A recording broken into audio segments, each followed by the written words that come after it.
Last night, Tua took a little bit of a licking, but kept on ticking. 2 sacks were taken in the game, but for the most part, all 3 quarterbacks looked pretty sharp, I have to admit. Quinn Ewers only threw 1 incomplete pass. That's not going to help the argument that people want him to be quarterback 2, and even some people going crazy enough to say Quinn Ewers should eventually be quarterback 1 for the Miami Dolphins. Nonetheless, interesting game last night against the Jacksonville Jaguars. Starter got some run. Good to see Jaylen Phillips out there. Good to see Chop Robinson getting a sack. Good to see Bradley Chubb out there for the first time in over a year and a half. Overall, just pretty good. Now it is time to rest up, take a week off, make some cuts, and get ready for week 1, September 7th, 1 o'clock, Lucas Oil Stadium in Indianapolis. Vlad, my cousin, was at the game. Vlad, what were your takeaways from this Dolphins-Jaguars preseason game? I was worried that the starters were having troubles with the Jaguars' third stringers and UDFAs in the first 2 series. I didn't like the fact that Tua was getting pressure put up on him. That third series when they scored, it looked like a Miami Dolphins drive. I was very impressed with Malik Washington. I think he kind of solidified that wide receiver 3 spot. Ollie Gordon's a horse. Yeah. Zach and Quinn made throws. You know what I'm saying? They made throws. I think everything's kind of solidified. Look, no injuries, no major injuries. You got a chance to see the ones play.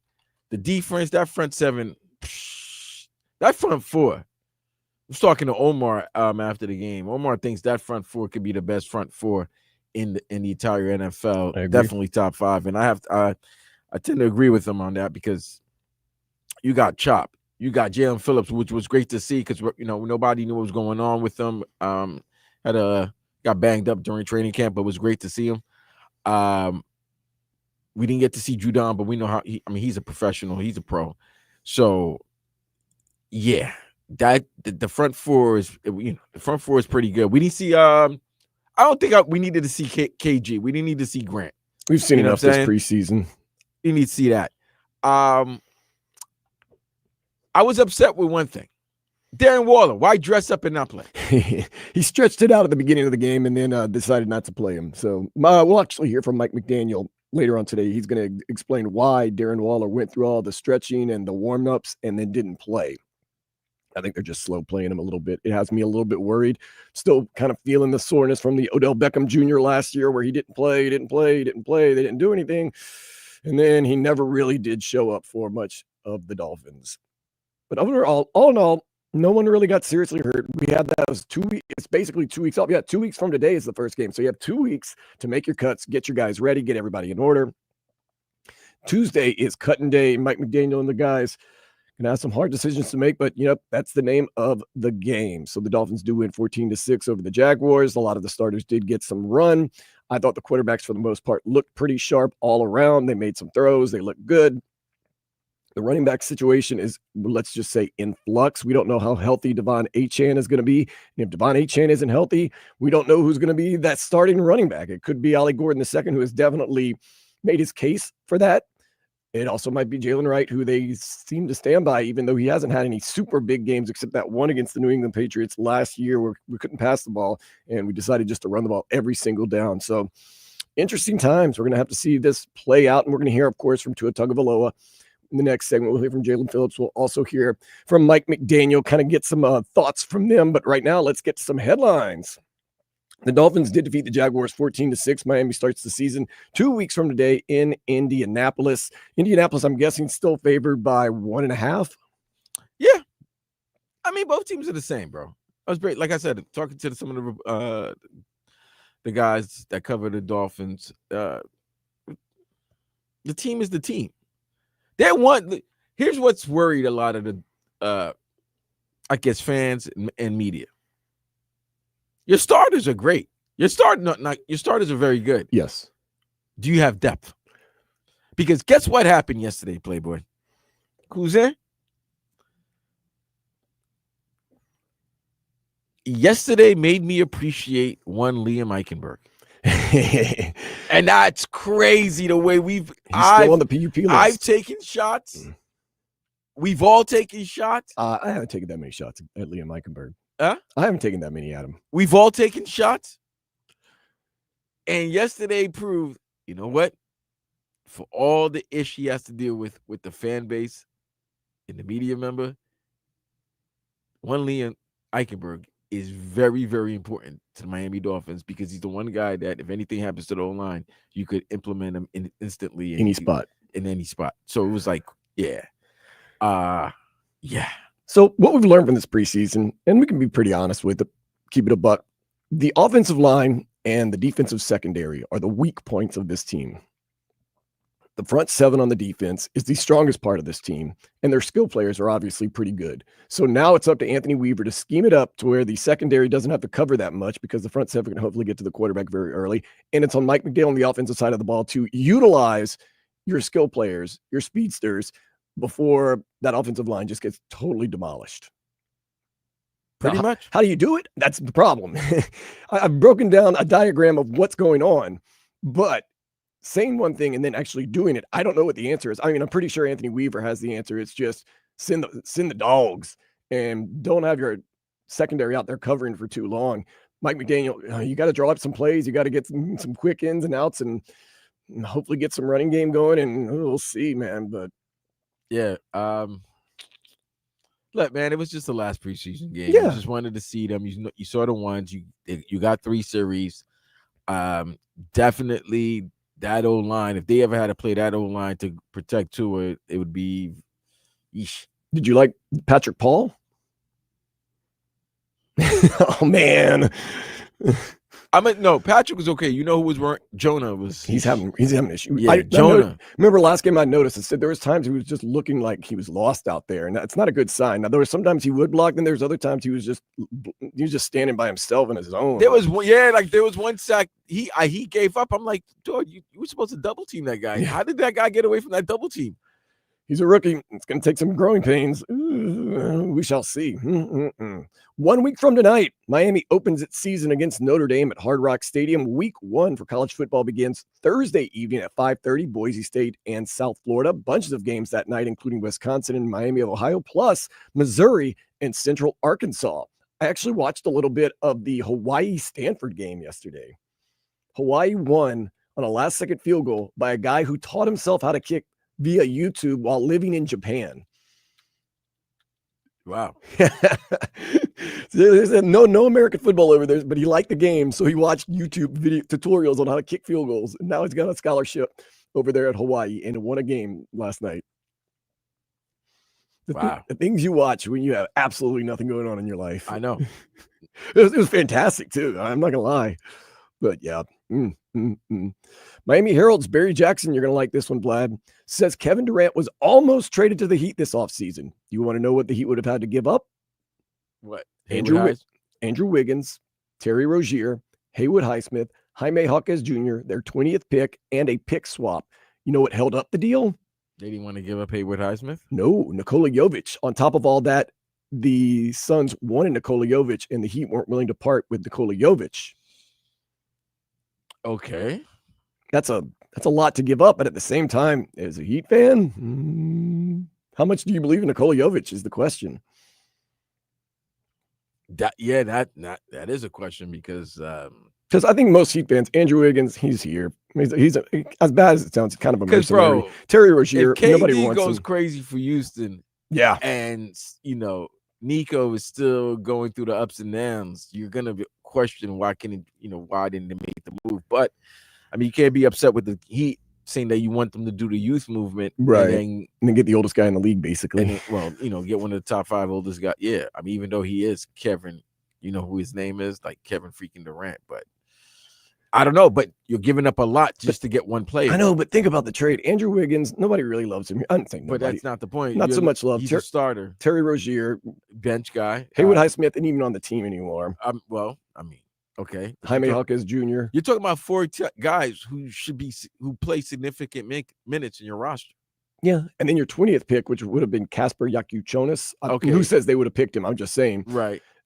But that wasn't enough for him. Then Nico. They wanted Nico Jovic in. So you're talking about lost a lot. 5 guys of your rotation just for one. You lose a lot of depth. Let's just put it that way. Yeah, I mean, and not for a 37-year-old KD. That could get hurt. It's still KD, but you're giving up 5 key pieces of your roster for one guy, and then now how are you going to make up for those players that you miss?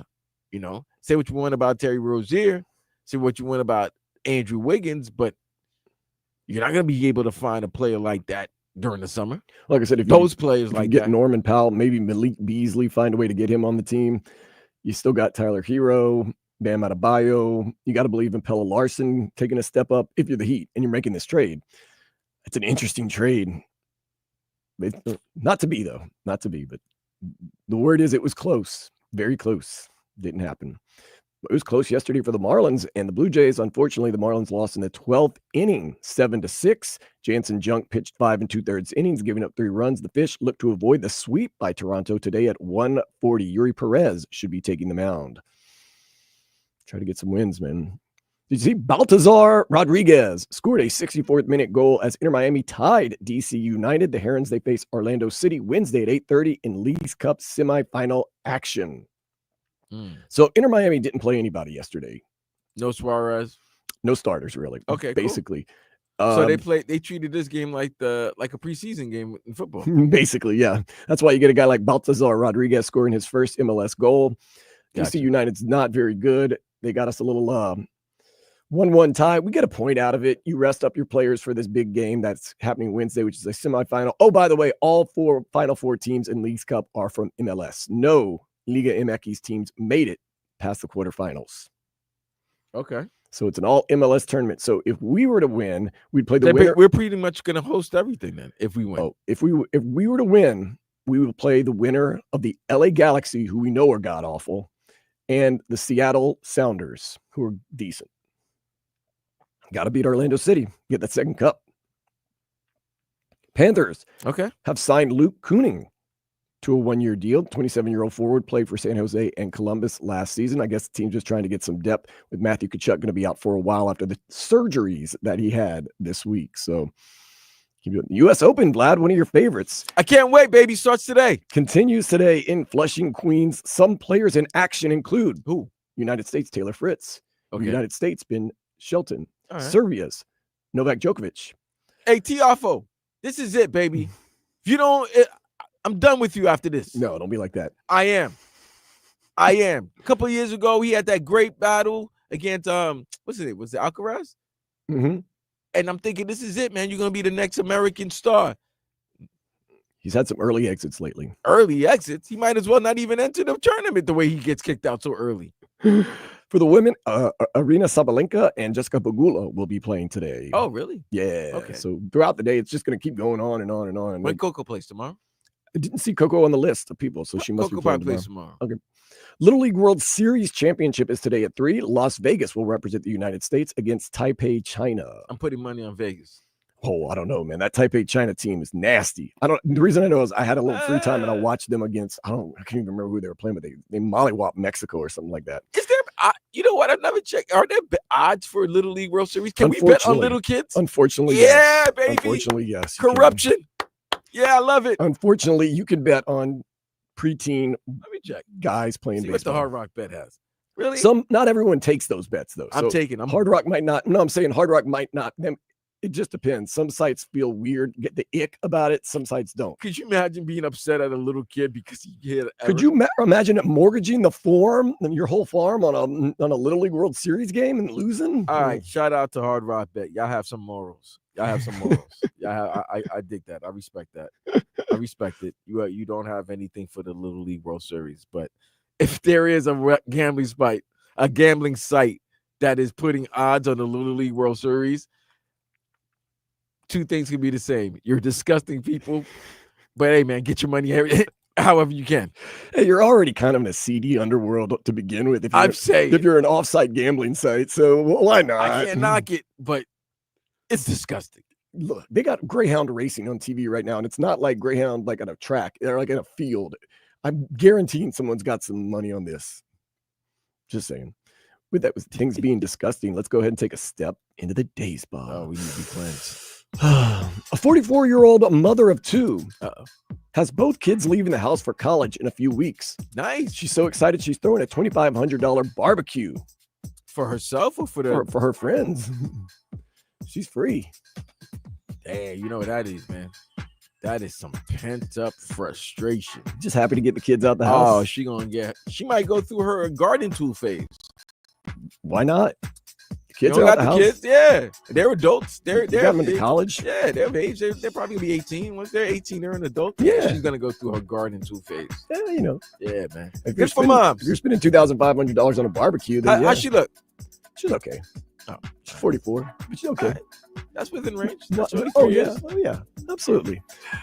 All right, we got to hear from Tua Tagovailoa next. He got a start last night. He got some play. He got a touchdown. How did he feel? He will discuss next here on 560 WQAM and 104.3 FM WQAM, Miami Sports Leader.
So Dolphins putting the finishing touches on this preseason. Put the stars out there for a little bit. Get a little run. Take some hits. Get some blood in your mouth, as they say. Tua Tagovailoa got roughed up a little bit, but kept on going. Got himself a touchdown, completed a lot of his passes. Looked pretty good. So afterwards, Uno was talking to the media, spoke about how things went last night. I think things went pretty well. I know the results of what the first two series look like, but it's a learning curve. It's a learning process. You got to get our guys, all the guys that are available. You got to get them out there. Got to get our guys playing. You know, I think our defense did really well. Our first two groups that went out there while we were still trying to get something going offensively, but I think for the most part it went well. We got to see how guys, kind of came back from adversity. When you're talking about, our receivers, our tight ends, blocking assignments, and then you're also looking at our O-line, and then for me as well. So we had a lot of opportunities tonight to learn from some of those things, and we got to see, how guys reacted and came back from adversity. So a dress rehearsal, which was what you expect in the preseason. Those first two series, though, Vlad, as our first string was going up against their second and third string, did that worry you a little bit? You were talking about this earlier, about how you kind of felt like maybe we should be manhandling and not being so manhandled. Yeah, because when we got the message that the Jaguars weren't playing like 38 of their guys, they were sitting like 38 of their main players. It was like, okay, cool. Well, it's the ones against guys who are trying to make a team, or trying to, like I said, most of these guys are trying to put film out there so that some other team may sign them. They may make a practice squad or get signed as a, as a non-roster, whatever, right? So they're just putting film out there. So I'm like, okay, if these are the ones, these are the guys that should be manhandle, bro. Like they should be moved to the side. They should off, like, you know what I'm saying? Like, these are I know it wasn't your starting offensive line, but you had starters there. Yeah. You had guys that are going to get significant minutes. And the way that D line of the Jacksonville was getting to Tua, if you saw those first two series, Tua didn't look comfortable. Obviously, like I said, it's not his O-line that is starting O-line, but he didn't look comfortable.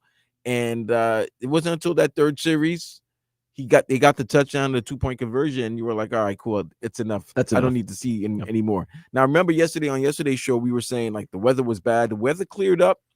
So the weather cleared up to the point it was like, all right, cool. Let's see how these ones are going to do.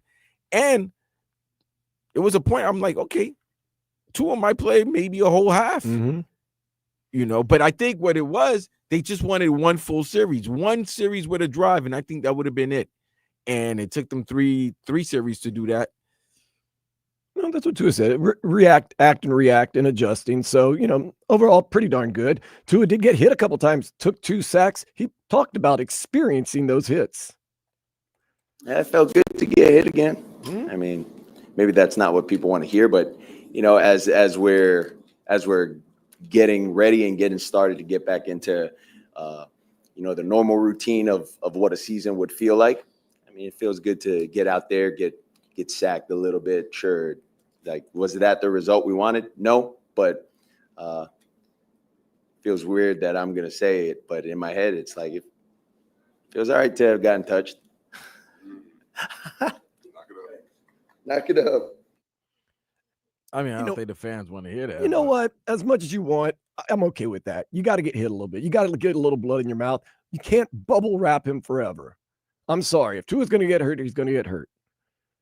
You can protect him. I do understand that. But, I mean, Vlad, you can live your whole life shut inside your apartment and never go outside for the chance that something crazy could happen when you leave your apartment. Like, what are we doing here forever? Right.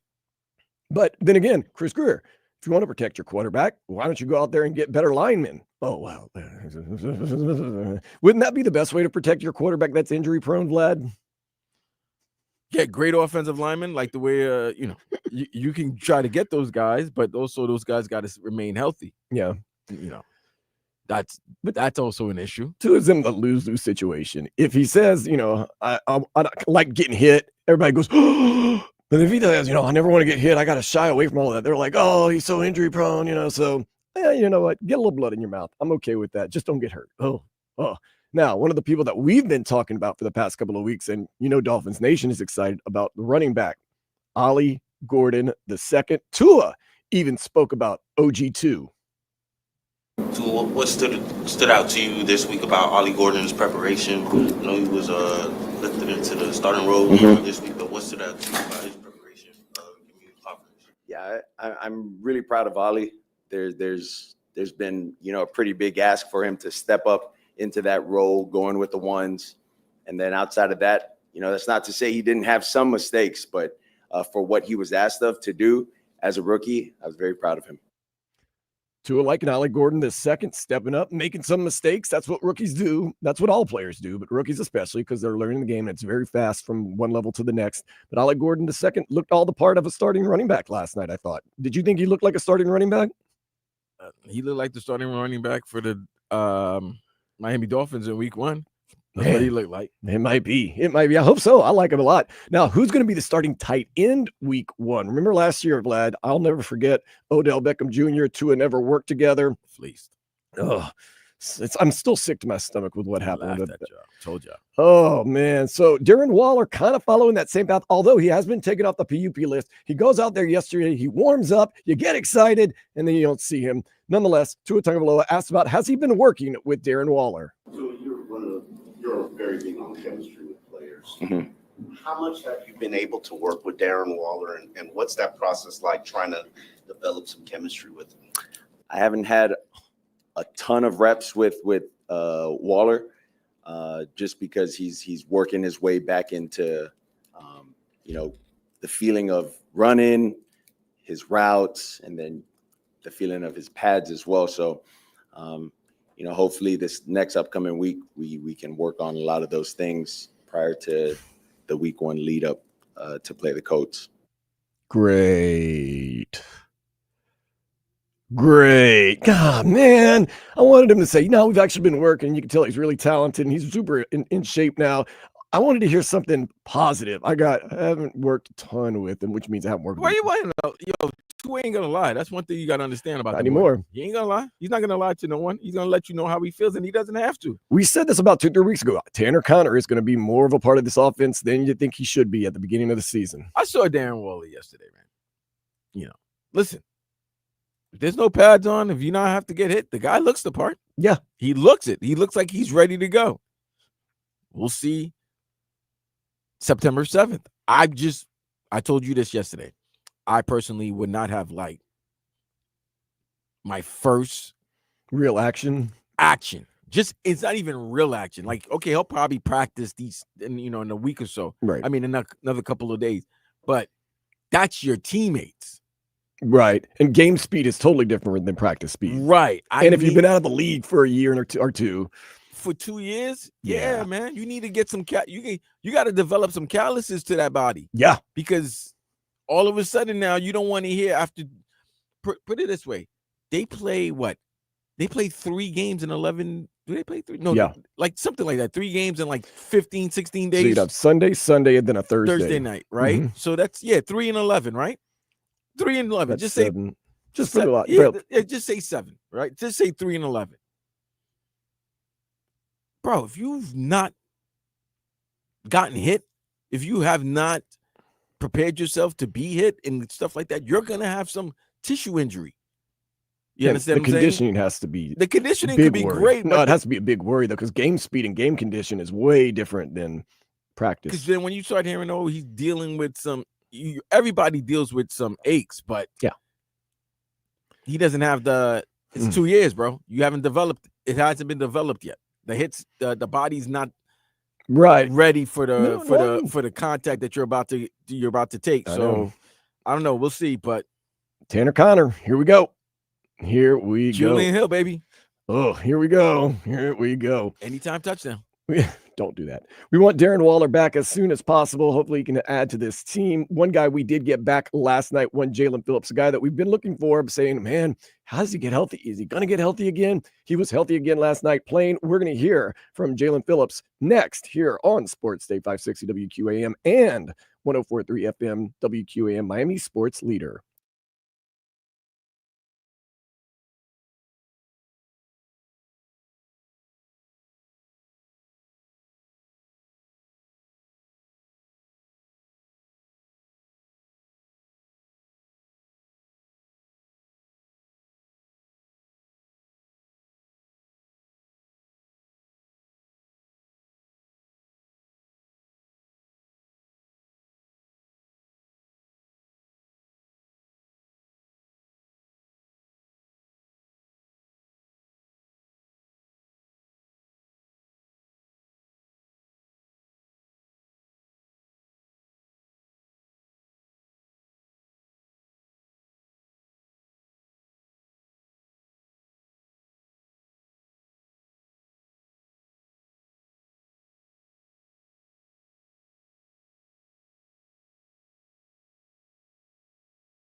Getting back to the Dolphins, they finished up preseason against the Jacksonville Jaguars last night.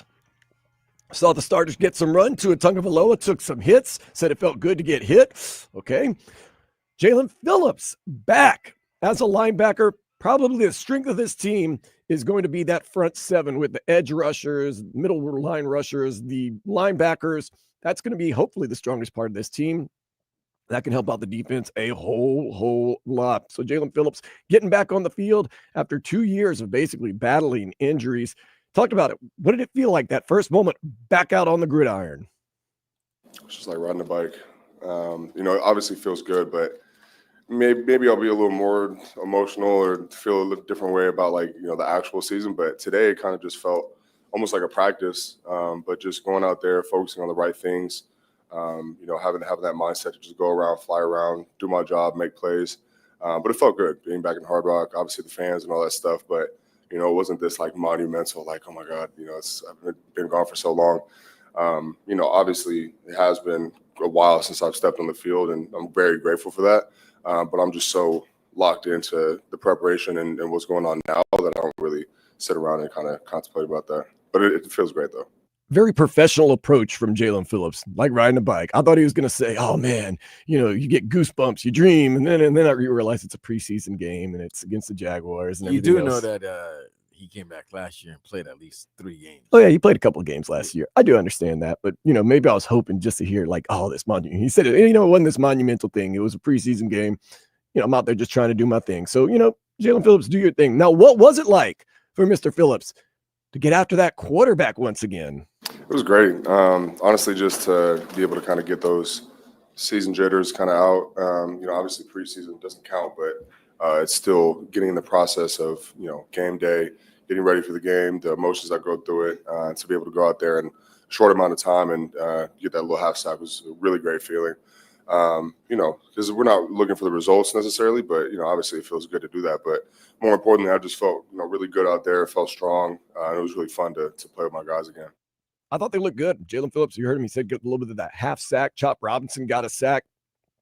Good to see Bradley Chubb back out there. Those guys making a big difference. Kenneth Grant sitting out, I'm thinking more as a precautionary rest thing for the rookie. I know he's a little bit banged up. I think they've seen enough of him in this preseason. He's played a lot of the first 2 games and has looked very good, and everyone raves about him. So I wasn't too worried about that, but it's good to get those pass rushers out there. Vlad, you were very impressed with the front seven last night, which is a good thing, but you were very impressed with what those guys looked like and what they had to offer. I mean, they've been all the camp, from all reports, they've been the best group out of the team. Yeah, like we said, you mentioned earlier, the only part you're not worried about this team at all is the front four, the front seven, and the skill position players on the outside.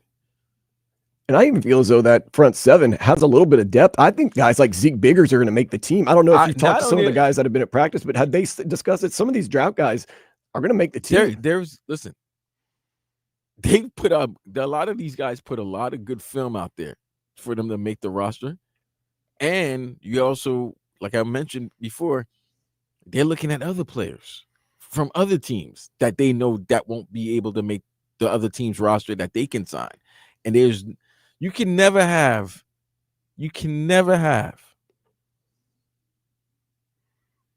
more. You can always have more D tackles. You can always have more cornerbacks. You can always have depth. I mean, add depth to the team. You can always have more.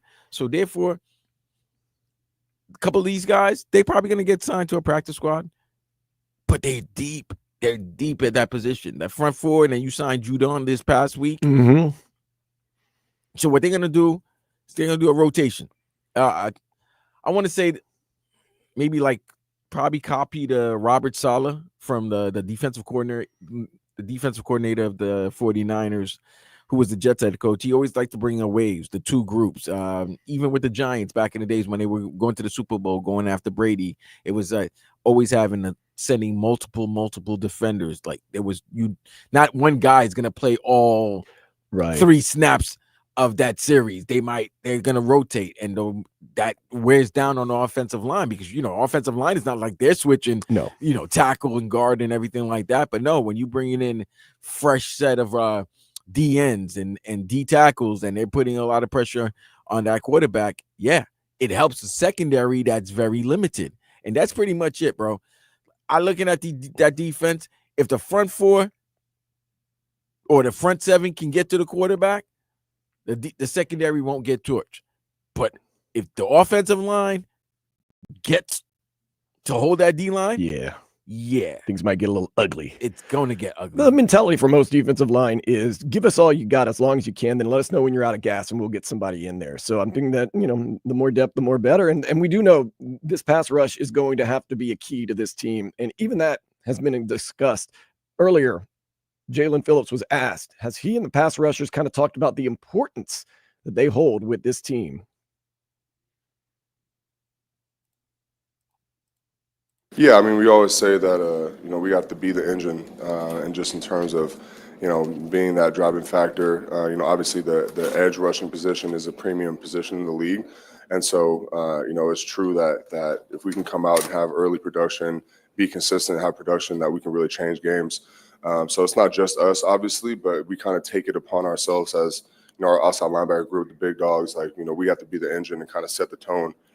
So, I mean, that's really all we talk about, to be honest. Just that mindset that we have and to be able to be there to lift each other up. We have a lot of leaders on this defense and, each one is equally responsible. But at the end of the day, like I said, we kind of take it upon ourselves to be that engine and set the tone. Couldn't put it any better.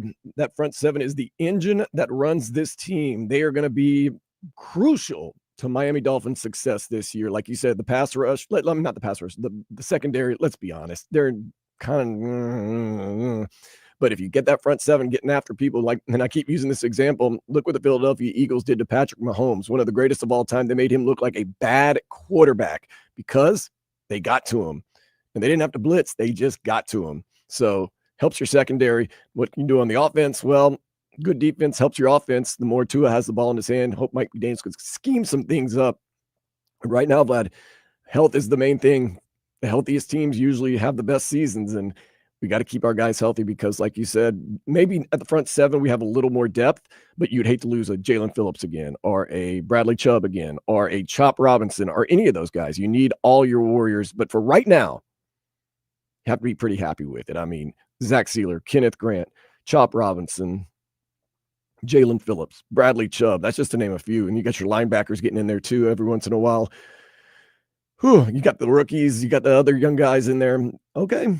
Anthony Weaver, now it's up to you to scheme things up. He had a top 10 defense last year, and you didn't have a lot last year. This year, you're asking him to have a top 10 defense with even, I would say, less on paper. But you got some guys that are leaders. You heard that word again, Vlad, leaders. We're going to hear that a lot this next 2 weeks, and then hopefully go out there and lead. I hope they don't OD with that, bro. Hey, they are. I'll mark it every time. But yeah, so the pass rush knows how important they are to this team. That's good to know. And they said they're going to take it upon themselves. So take it upon themselves and get after that quarterback and stop the run. We got those big guys, Zach Sealer and Kenneth Grant in the middle to kind of slow down the run. And I've been impressed with what I've seen from Kenneth Grant this preseason to kind of slow down that run. And then the secondary, get them out there, man. Figure it out, guys. That's about all you can do right now. But for the most part, happy to have Jaylen Phillips and those guys healthy and practicing and playing. They said yesterday was like a practice. It was a preseason practice game, basically, but felt good to get out there, get a little bit of run. So we'll see. Get ready.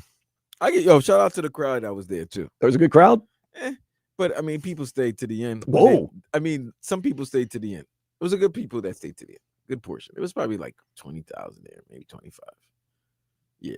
You're already there. Why not stick around? It was all right. It was good. It was good. It was good to get the vibe. But you know what? Even fans and media, well, I'll speak for myself. You need a preseason as well. So you need to get one game in just to get your faculties back, say hello to the people. Get back into the rhythm. I like it, man. I like it. We're back. Get used to it. Eventually, you're going to get one home game and one away game in the preseason. So that's coming eventually. That is true. That's not bad, though. Not bad? That's not bad. 2 preseason games, one on the road, one at home. Yeah. There you go. Have a couple joint practices in there. And they're just going to have to start filming the joint practices. I think that's the move. Filming the joint practices. I think an app, an NFL, well, ESPN now is with the NFL Network. ESPN Plus should have an app, like a channel, just where you could show the joint practices. If they can make money on it, Vlad, they will. You know they can. You know they can. Don't ever Bro, underestimate the NFL. Fam, I bet you right now, nobody was thinking about it until somebody said, hey, man, those two guys from South Florida, they might have had an idea right here. Somebody, dude, you telling me right now that the NFL Network can have, Scott Hansen just said, well, let's go live to the Dolphins Jaguars joint practice where they were in some special situations here. Red zone plays. Right. Red zone plays right now. There we go. It's 9-on-7. People will watch. We so fiends for football. I ain't gonna lie. I'll watch some red zone drills by the Dolphins if they come on TV.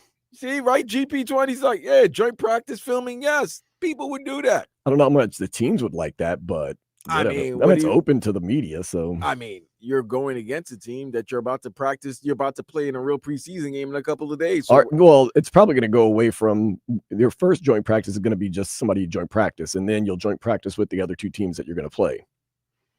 Still, I would watch some red zone. When I say red zone drills, like, inside the 20, inside the 10, and see if two of them can convert, just to see, what you got. I would love to see when Jack Jones was getting tore up. I would have loved to see that. Like that, people are gonna go crazy for that. Yeah. You would have loved it. Like, oh, and you get the fights and everything like that. Oh, the scrums. Yeah, I love it. That'd be fun. Come on, man. I'm selling you guys right now. It's gonna happen. Hey, you know what? I should copyright this. Hurry up. You go ahead and copyright that. Take a break. We're going to come back and hear from Mike McDaniel in just a little bit. His thoughts following preseason game 3 and going into the season. Some tough times ahead for Mike McDaniel. When I say that, tough decisions to be made. That is next here on Sports Day 560 WQAM and 104.3 FM, WQAM, Miami Sports Leader.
So nice yesterday to have football back.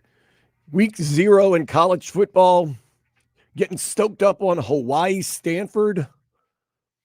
Preseason football, getting stoked up on the Dolphins and the Jaguars 14-6 on a Saturday night.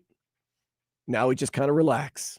2 weeks off, 1 week off for the Miami Hurricanes. 1 week from tonight, 7:30 Hard Rock Stadium. Notre Dame comes to town. Wow, so I thought it next weekend's gonna be crazy, bro. We got it all right here on 104.3 FM too. You know who's gonna be at Kaseya Center? Kaseya Center, no. Gaga. Oh, yeah, she got 2 nights at 3. Oh, 3. Whew. Ease. 3 nights. 3 nights, but and then you got the Catholics versus the convicts. Oh, man. That is going to be it. Biggest game of that night. They got some big ones next week, no? Well, the big one's next Saturday afternoon.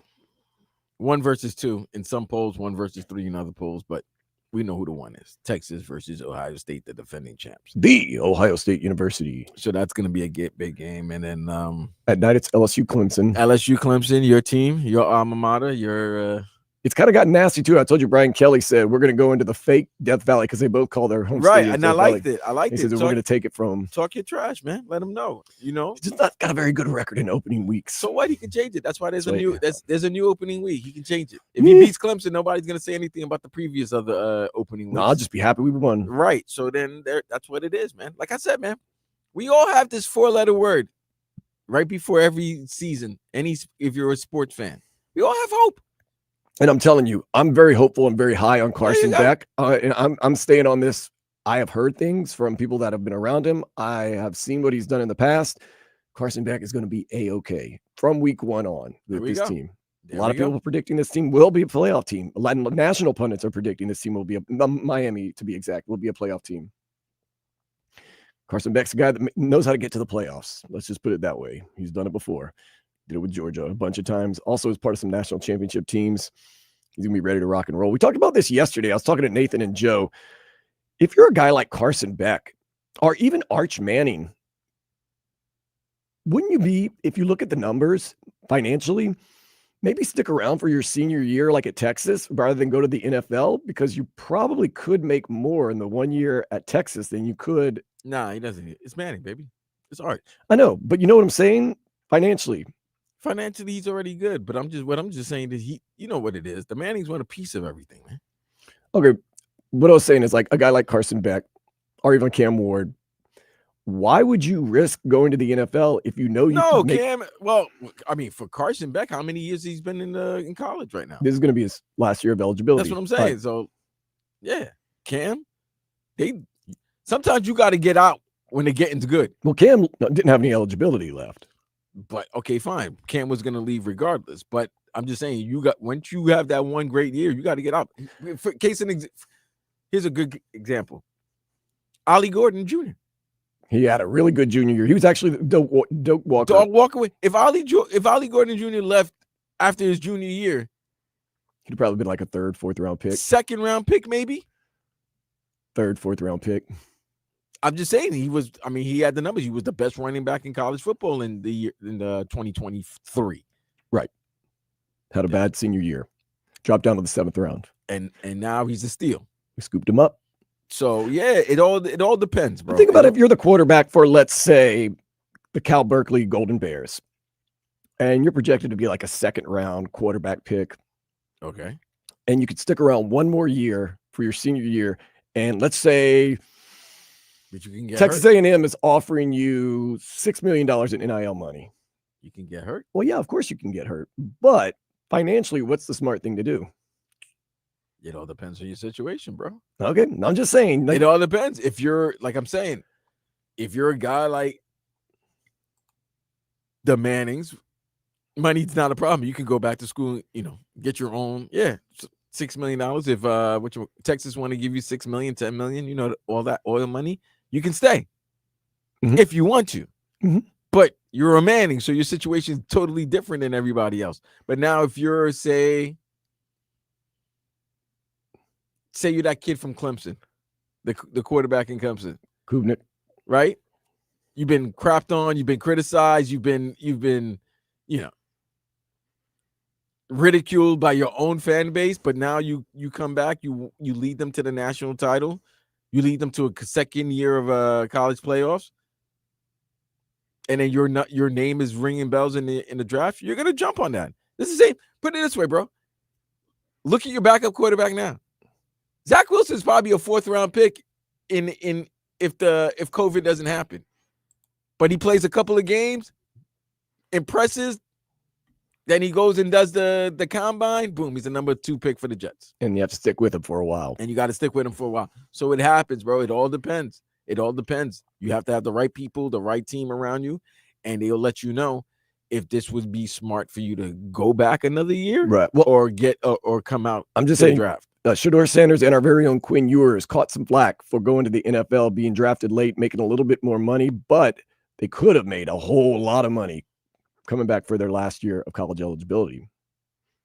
It all depends on what you want financially and, health-wise and everything else. It's just interesting. Maybe we'll see more guys stick around for their senior year in college because of the whole. Well, it all depends on where you're going to be told you're going to be drafted. And all these players are told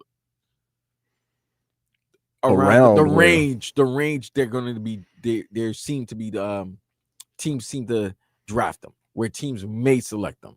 And if you know you're going to be a 1st round pick or a top 10 pick, I'm out. Deuces.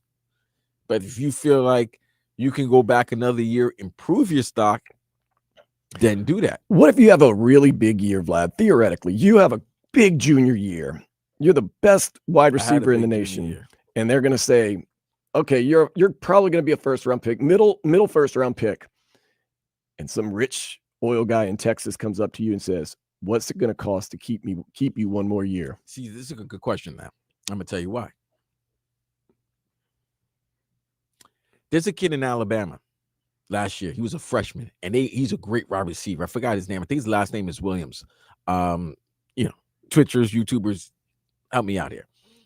But I think his name is Mikey Williams, something to that effect. But anyway, all we know, this guy is unbelievable, right, Dan? Mm-hmm. And now he was a freshman, and he was whooping ass, right? Like doing unbelievable things. And all I kept on hearing is 17-year-old. Like they could not stop saying he was 17 to the point I got sick and tired of hearing that he was 17. But then I thought, wait a minute. That means around the age of 19, 20, he can come out to the draft. And it seems the younger you are, the better chance you're going to have of making some big money.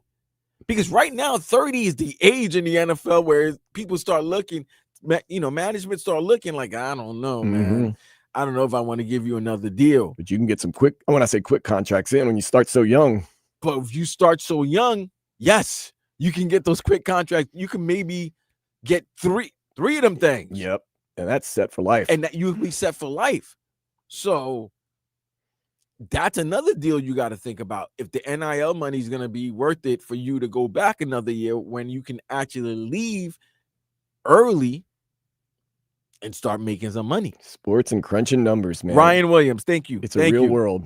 Thank you. Let's get to the headlines. The Dolphins defeated the Jaguars 14-6. Miami starts the season in 2 weeks from today against Indianapolis. 1 week from tonight, University of Miami, Notre Dame, Hard Rock Stadium, 7:30 kickoff.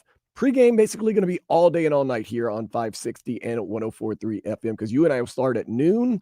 We'll step aside at 3 for Daniel Rabinowitz, Brian Monroe, Joe Zagacki, Don Bailey Jr., and they'll take you the rest of the way. Then Alex Donald will have the post-game for you right here. Woo! It's going to be a day right there, Vlad. Yeah. Thank you. Who's it? J2 to G 510, I think. He's right. The kid's name is Ryan Williams, and he's born February 9th, 2007. Mm-hmm. That's sad now that I'm watching kids born in the 2000s. Like late now, we're talking about 2010s now. We're about to be watching kids. Or 2005 and stuff like that. He's born in February. So that means every time he plays a football season, he's that age. You understand what I'm saying? Mm-hmm. His birthday's so early, so he's going to play a full sophomore year at the age of 18. That's awesome. So next year is his last. He could be his last year of eligibility in college football. Next year. He'll be at 2020. Because you got to go 3. Right. So 2020. 3 years from graduation. 2027, he'll be a 19-year-old rookie. Woo. Crazy. You want some more college football? You're gonna have Yeah. to wait though. Thursday evening is when it restarts up. 5:30, Boise State, South Florida. Got a bunch of games on Wait, Thursday. is Boise coming down here? Or is I we think go? it's in South Florida. Would think. I was just gonna watch the game at Duffy's, but All right, I might go see you there. I mean they got about 1 billion TVs. Now I gotta look to see if people want to actually go to the game. Yeah, it's at South Florida. 25th ranked Boise State will be at South Florida. 5:30. It's coming Thursday. Okay. Pretty good. Pretty good. Also, Marlins lost in the 12th inning yesterday. Bo Bichette got the hit, 7-6. Jensen Jung, 5 2/3, giving up 3 runs. The Fish look to avoid the sweep today at 1:40. It's going to be the first pitch. You should call the Blue Jays the nepotism team. They are. They've got a lot of that. They got a lot of kids of former baseball players, Pretty darn good too. and they're pretty damn good. Might be right now, maybe the best team Eh, in the AL. Tigers might be the best team. Tigers are good too. Yeah. I don't know, man. I watched those Blue Jays the other day and they impressed me. Yeah. And they've been impressive against us too. So Baltazar Rodriguez scored a 64th minute goal as Inter Miami tied DC United. The Herons face Orlando City Wednesday at 8:30. That's a Leagues Cup semifinal match. I ain't gonna hold you. I'm happy that he had to be good in something to have a name like Baltazar. I I'm think- not walking around with it. I would have told. I'm 18. I'm changing that name. See, I think that's one of the coolest names around. Baltazar well, Rodriguez. I'm old now, so I'm gonna go with it, right? I have no problem with it. But if I was young, you know how many the kids are cruel, bro. Baltazar? Baltazar? That's cool for me, man. What do you call him, Bally? If my name was Baltazar Rodriguez, I would be peacocking all over the place. I'm BR. You calling me BR? That's it. Oh man, they call him Baltazar? Baltazar Rodriguez. Baltazar. Got his first goal in the MLS last night. Gave us The that hell's a time. Baltazar? It's a name. What does it mean? I mean, what does any name mean? Well, mine means Prince of Darkness. Okay, there you go. So what does Baltazar mean? I don't know. You look it up.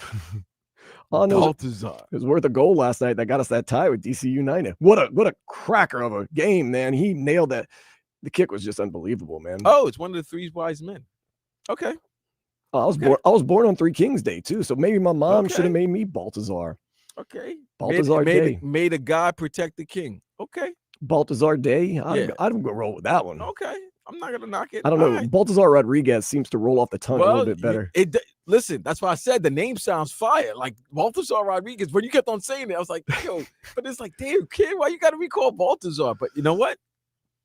Baltazar, I see the meaning of the name. It has historic meaning. Stand down. We put the backups in last night for a tie with the worst team in the Eastern Conference of MLS. Got it.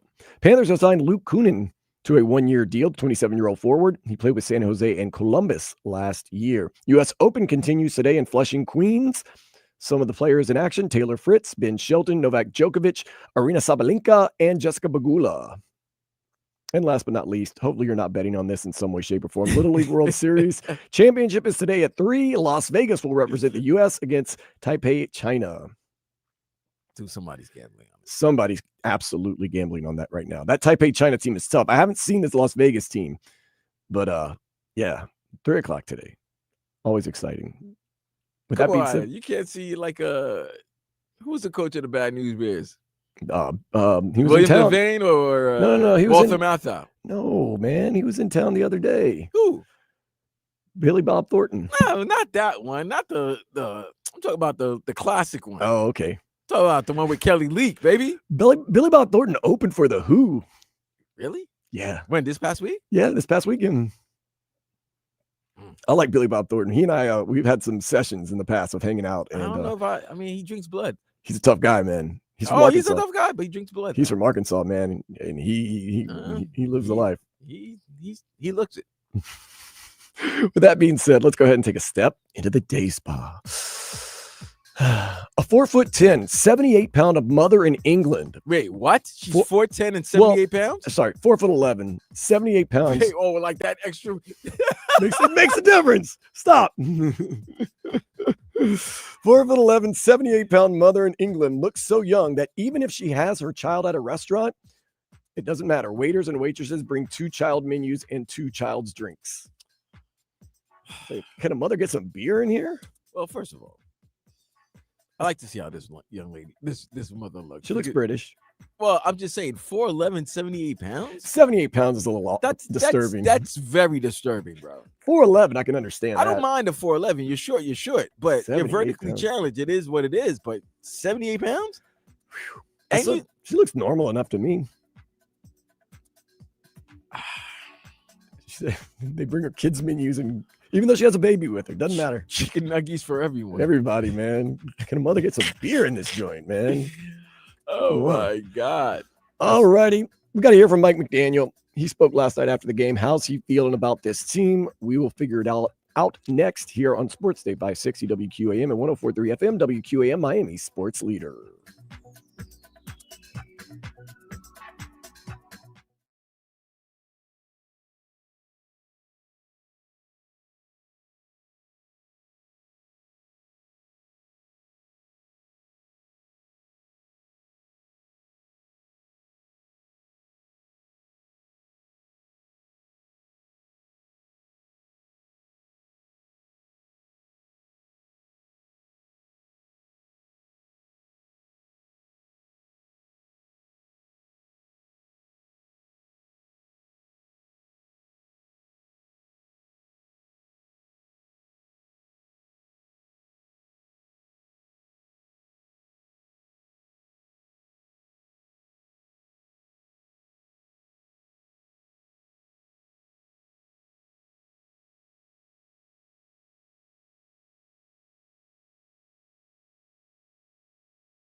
Mike McDaniel, let's get it going. Let's make it happen.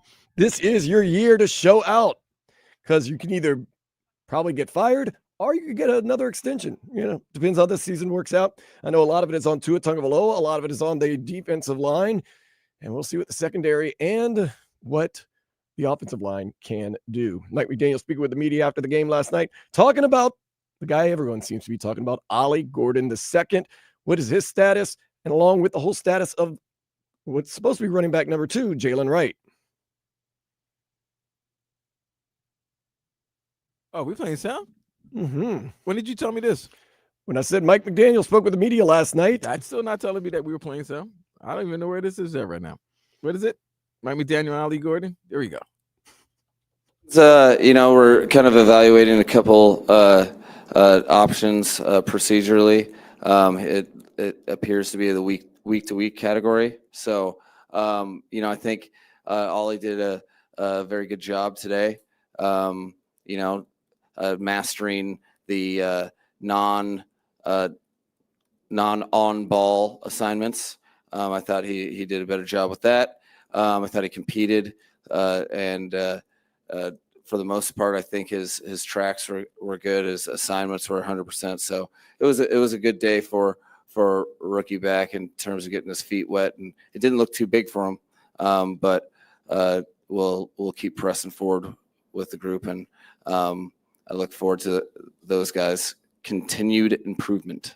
So Jaylen Wright, week to week, which is not a very good sign right there, especially for his future with the Dolphins, because it seems like Ollie Gordon has made some headway. They say he's still a rookie, still getting his feet wet, but Mike McDaniel making the same statements that we made about Ollie Gordon II. Stage does not look too big for him when he's gotten into preseason games, of course, but Ollie Gordon II, so far, he has looked all right. There is an injury that we have to start worrying about for the Miami Dolphins. Yesterday, the kicker, Jason Sanders, was injured, not while he was practicing or kicking. I don't exactly know the status of where his injury came from, but he did not kick yesterday. We had to have Jake Bailey do the kicking on both sides, punting and kicking. Mike McDaniel, he addressed the Jason Sanders injury. It was something that, he doesn't appear concerned for week one. He was telling me that he was going to kick extra points, and I was like, we need the 2-point conversion work. So we'll see how that when he comes in, but he wasn't overly concerned for week one. All right. So Jason Sanders is out right now. Not concerned about coming back week one. So we got to wait for Jason Sanders and Austin Jackson back week one, Vlad. Not exactly ideal. And we're going to need Jason Sanders a lot this year, I'm guessing, in a lot of close games. You got a lot of injuries for week one. That is not ideal. Oh. Running back? Yep. We just heard about Jaylen Wright week to week. Still want to know what's up with your number one wide receiver. Tyreek Hill has not played in any games, and he missed a lot of practices. Tight end one. Darren Waller, he warmed up yesterday. Right tackle one. Yep, that's going to be Austin Jackson. And now your field goal kick. Now your kicker. Yeah, who you're going to need, and probably could.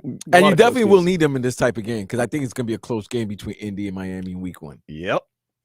Get ready for week one. Now, Bradley Chubb, Jaylen Phillips, they were back last night. How did Mike McDaniel assess their performance? No, I think the week and a half or 2 weeks of work will be good for everybody, but for where they're at and what I was looking to accomplish with them, I'm very pleased. I think they're ready to go. That was the kind of the point for doing this a couple times and having guys play is it's the whole game process. You don't want to feel out of sorts or uncomfortable, and every year it's time off that you need to take your practice development to the game, and you need reps at that game process. So I was very happy that they got that in, that we were able to still stay relatively healthy and gain that experience that was very, very intentional and deliberate by those guys. So happy where their game's at, and look forward to watching them rush the passer. Yeah, you got to figure we know how good Bradley Chubb and Jaylen Phillips can be. It's about getting reps right now. Just getting back into game shape, getting back into game speed, because as we know, Bradley Chubb didn't play last year and Jaylen Phillips played just a handful of games last year. But we know with reps, they can get after that quarterback. Just got to get him some reps. We'll get him going. Oh, speaking about getting reps, Darren Waller, he warmed up yesterday. They asked Mike McDaniel, why have him warm up but not play? Yeah. Yeah, that was very intentional. There's him. There's a couple other guys that I kind of had to go through warm-ups, but I planned on not playing. And he had no setbacks. It was he had a good pre game workout, and so he looked good, and excited to see him next week. Am I wrong in saying this, Vlad? Mike McDaniel sounded like he was crawfishing a little bit right there with that question. Say that again? Am I the only person that feels as though Mike McDaniel was kind of crawfishing a little bit with that answer after the question? Let's see. He said, Let's hear it again. Okay, do it again. Let's hear it. Listen back. Yeah, that was very intentional. There's him. There's a couple other guys that I kind of had to go through warm-ups, but I planned on not playing. And he had no setbacks. It was he had a good pre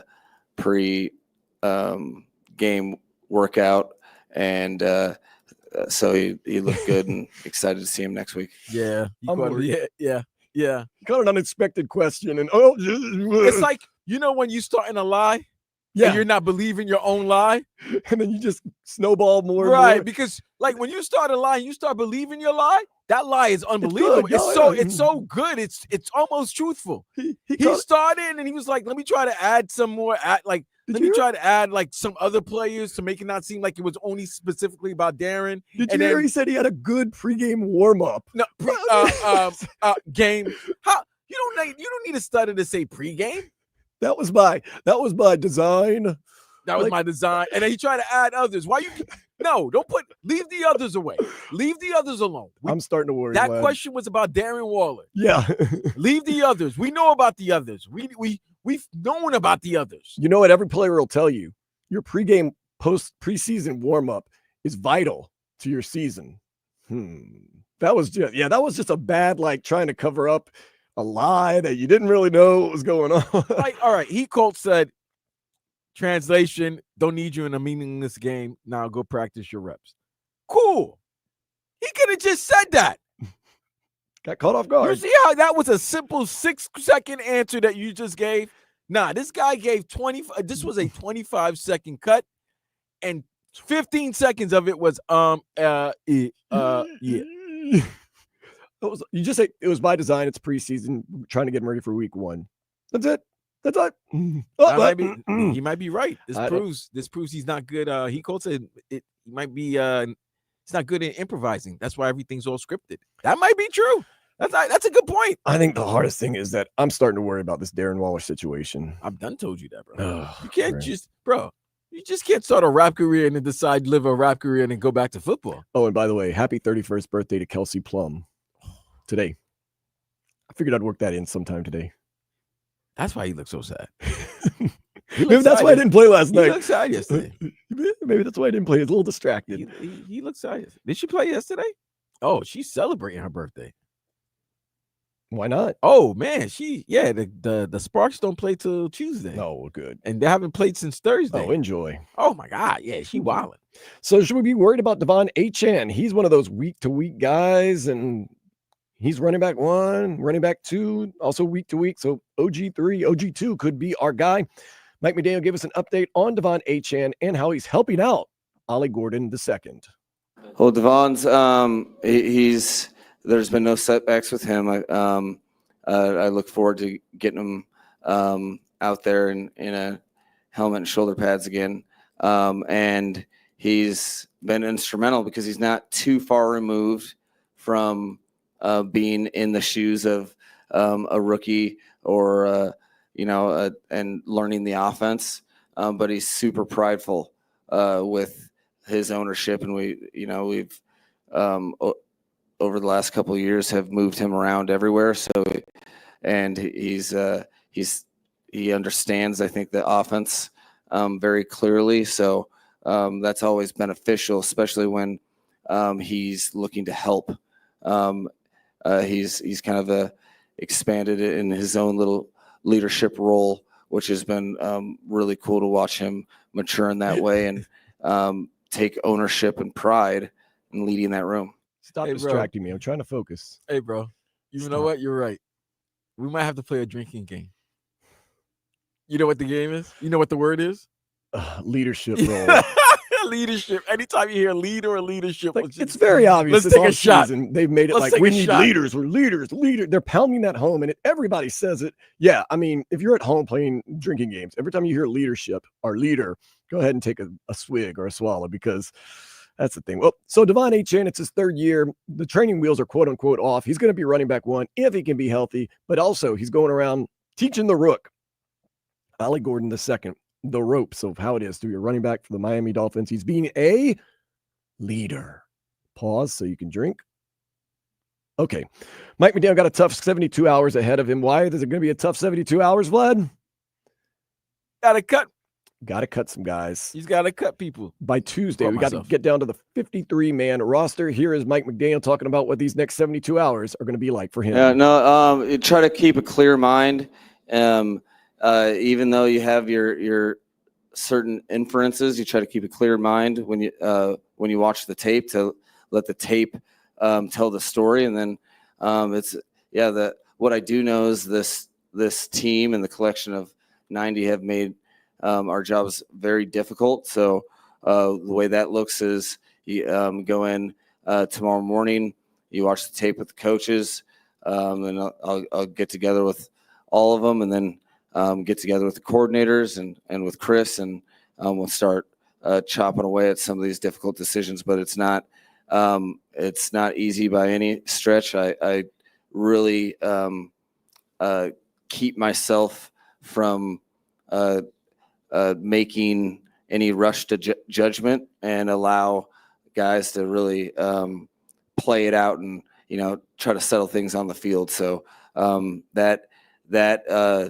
involves both game tape and practice tape, a lot of tape of what their resume essentially, and then fitting that puzzle piece together, which is your 53 plus 16, and we'll be we're hours away from that.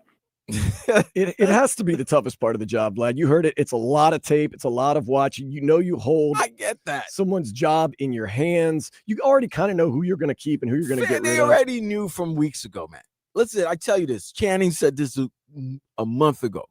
Most of these general managers and coaches, they know 40 to 45 players already of their 53-man roster. I would say close to 45. Of close to 45, right? So it's the other, say, 8 or so that they're trying to see who can make the roster. And then the 60 And on the then practice the squad. guys that they could sign a practice squad. Now, mind you, if you don't, they got to clear waivers and everything like that. Right. So a guy that you really want to Gotta keep put him on on your the roster. practice squad, if he's available and another team picks him up, that's it. So, but the guys that you want. And the other thing is they know guys that they want from other teams yeah. that fit their play. They fit their style of play better, but they didn't get the chance to sign them as an undrafted free agent or select them in the draft. So yeah, it's a tough decision. And you've seen coaches that the teams that worked on Friday, that played on Friday, you already see that they started to make their cuts on Saturday. And that other teams seeing those cuts were able to sign some of these players immediately. Yeah. It's gonna be tough. And I feel bad for a lot of the players because some of them brought their family in yesterday because it might be their only chance of seeing them play a home game wearing a Dolphin uniform. So a lot of these players were there, and they wanted to make sure they put out something on film for them a chance to live their dream. Yeah, look, it's not easy. If anybody says they like firing people, they're crazy, because it's one of the most unfun things you can do in your life. But it is not a death sentence. Look, we got a guy named Zach Sealer on this team that was cut that was living in an RV, that barely made this team after he was cut from the Baltimore Ravens, and now he's one of the best inside defensive linemen in the NFL. So got to just stick with it and work hard, and one end is another beginning. So we'll see 53-man roster Tuesday. We'll see how it looks for the Miami Dolphins. Up next, we're getting into what I like, some of the things Lad and I liked over the past 24, 48 hours in and around the sports world and the world in general. This is Sports Day on 560 WQAM and 104.3 FM WQAM, Miami Sports Leader.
Let's get into it. A little bit of nay or day, some thumbs up, some thumbs down on things happening in and around the sports world. Let's start it off first. Stephen A. Smith talking about who he thinks will win the NBA championship this coming season. Ladies and gentlemen, Luka's gone because of this guy.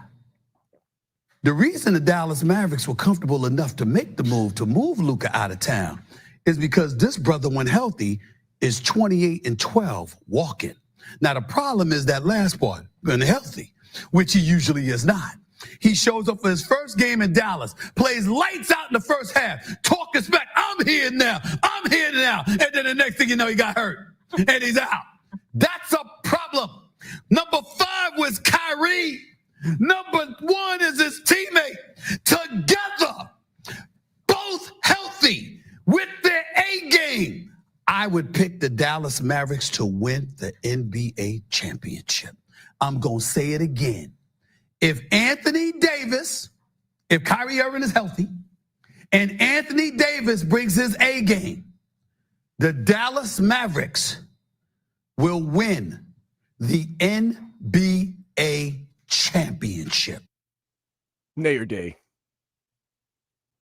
Nay. And why? I understand where he's coming from, though. Cooper one- Flag, Anthony Davis. That's the thing. He Kyrie didn't Irving. even bring up Cooper Flag. I get where he's coming from because 2 years ago, They were in the NBA championship, but that was no, with not Luka. even that. In the on their path to the NBA finals, they whatchamacallit? They beat OKC, who was the 1 seed. Remember that? Yes.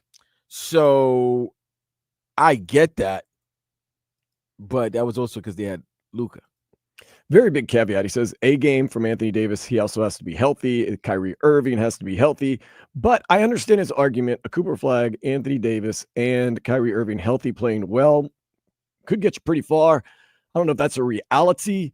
One thing is, Vlad, is there a part of you that kind of would like to see the Dallas Mavericks win the NBA championship this year? No. And Nico Harrison can get off the hook and say, Hell no. and then he could act like he was a genius. I knew all along. Hell no. I'm like, I have a crystal ball. no.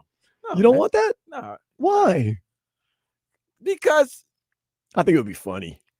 listen, it And they could beat be- the Lakers in the first round, 4-0. Well, the scripts are gonna happen, man. Come on, man. This is WWE. They're all in bed together. So we're definitely gonna get a Dallas LA series in the 2025-26 season. We're gonna get that. But here's the other thing. I don't know how Kyrie's looking back rehabbing from his injury. Yeah. Anthony Davis, like we said, you can count him to miss at least 20 games a season. And we don't know what this We don't know anything about Cooper Flag. right. As far as an NBA player. I feel like he's gonna be one of them, Yep. but You never know. you never know. So we'll see. Man, the West is loaded. The Spurs should be pretty good this year if they stay Dude, not healthy. only the West is loaded. Did you see what Adam Silver's doing? Mm-mm. Adam Silver wants to start all the games at 11 p.m. The West Coast games start at 11 p.m. Eastern time? Eastern time. Yeah, because that would be, whew. If you had to stay up for an 11 p.m.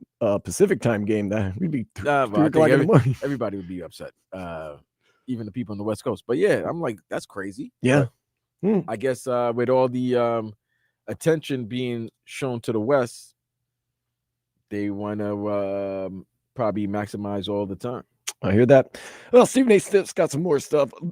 Was earlier this week or within the past week, the Indianapolis Colts named Daniel Jones their starting quarterback, meaning Anthony Richardson will not start against the Miami Dolphins September 7th at Lucas Oil Stadium.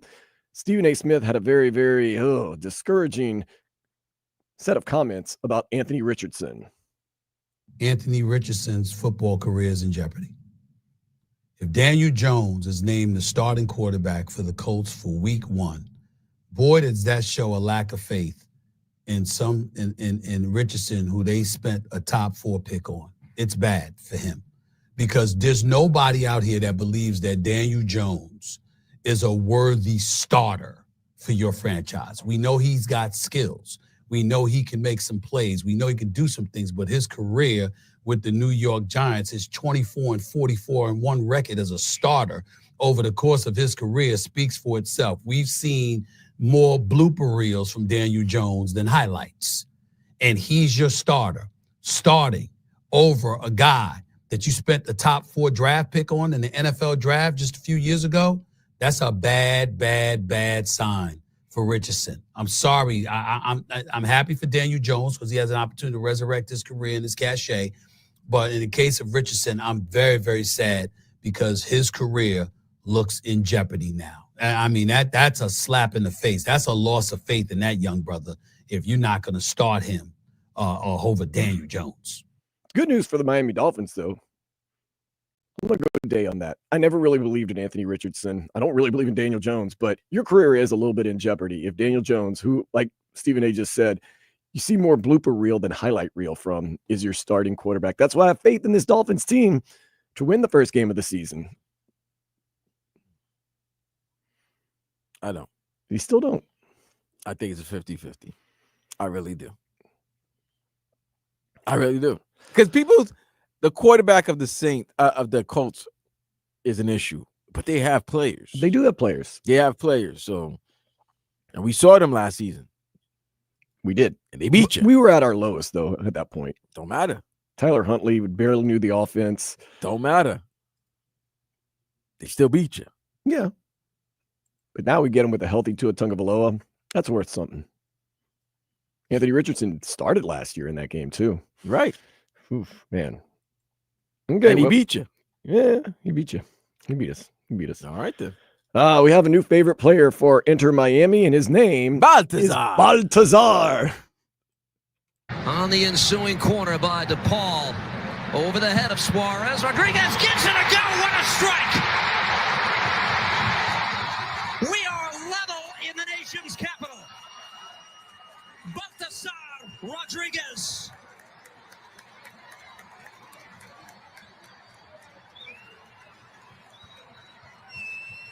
He almost had one upon entry. That one for the highlight reel, and it's his first MLS goal. You will not see a sweeter strike all season. It was pretty sweet. Sweet strike from Baltazar. Baltazar Rodriguez from outside the box. That's Now, what we want. Vlad, you could just hear the music. Baltazar. And he walks in. What's your name? Baltazar Rodriguez. He would be great, like in like one of those funny movies. Yeah. Like an old, like, like an old 1980s, South American or Mexican shootout. Robin Hood, Prince of Thieves type of thing. Like, that type of thing where his name, what was that movie? Desperado with the guitar. Mm-hmm. That's what I'm saying. Yeah. My name is Baltazar Like he was just Rodriguez. Bro, remember, but Desperado had two boys, two of his homies. Baltazar was the one on the left. That's him. That was him. Baltazar Rodriguez. Yeah, Desperado had two homies that were bad. Like they were just like Desperado. One of them was Baltazar. I like it, man. I dig it. I'm glad he got into the game last night and gave us that tie. I'm really glad he got that goal because we could have lost to DC United. Instead, we got a draw. We got a point out of it. So I'm happy with that. One more thing, whether you want to nay or day this one, Vlad, Devin Hester's son, Drayton Hester, has been given an offer to play for the University of Miami. Hello? What's up? How you doing, man? Coach Christian from Miami. I know you is, man. Hey, I know you're familiar with that right there, right? Yes, sir. Number one, congratulations on busting your butt and doing all the things you've been doing at such a young age. I know you guys got a big game coming up. Yes, sir. I want to call you myself and let you know face to face, eye to eye, man to man. Mm-hmm. We're all something that you have a scholarship to the University of Miami, and we would love for you to be a Miami Hurricane one day, okay? Thank you. That guy. Thank you. I'm going to recruit you like an absolute madman, but I want you to lead the class when it's your time. Okay? Yes, sir. Is that fair? Yes, sir.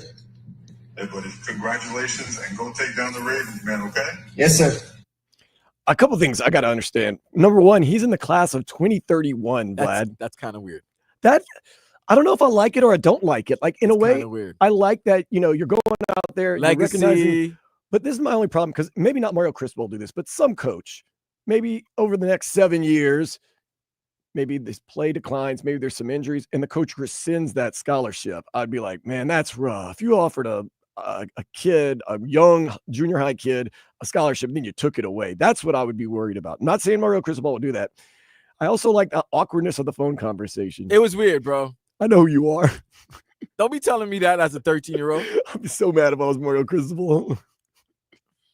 Oh, no, that's weird. I'm kind of naying on this one. Since you said it, I'll go there. Nay. I'm kind of naying on this one. Only because it's like, he's like on the phone like, hello?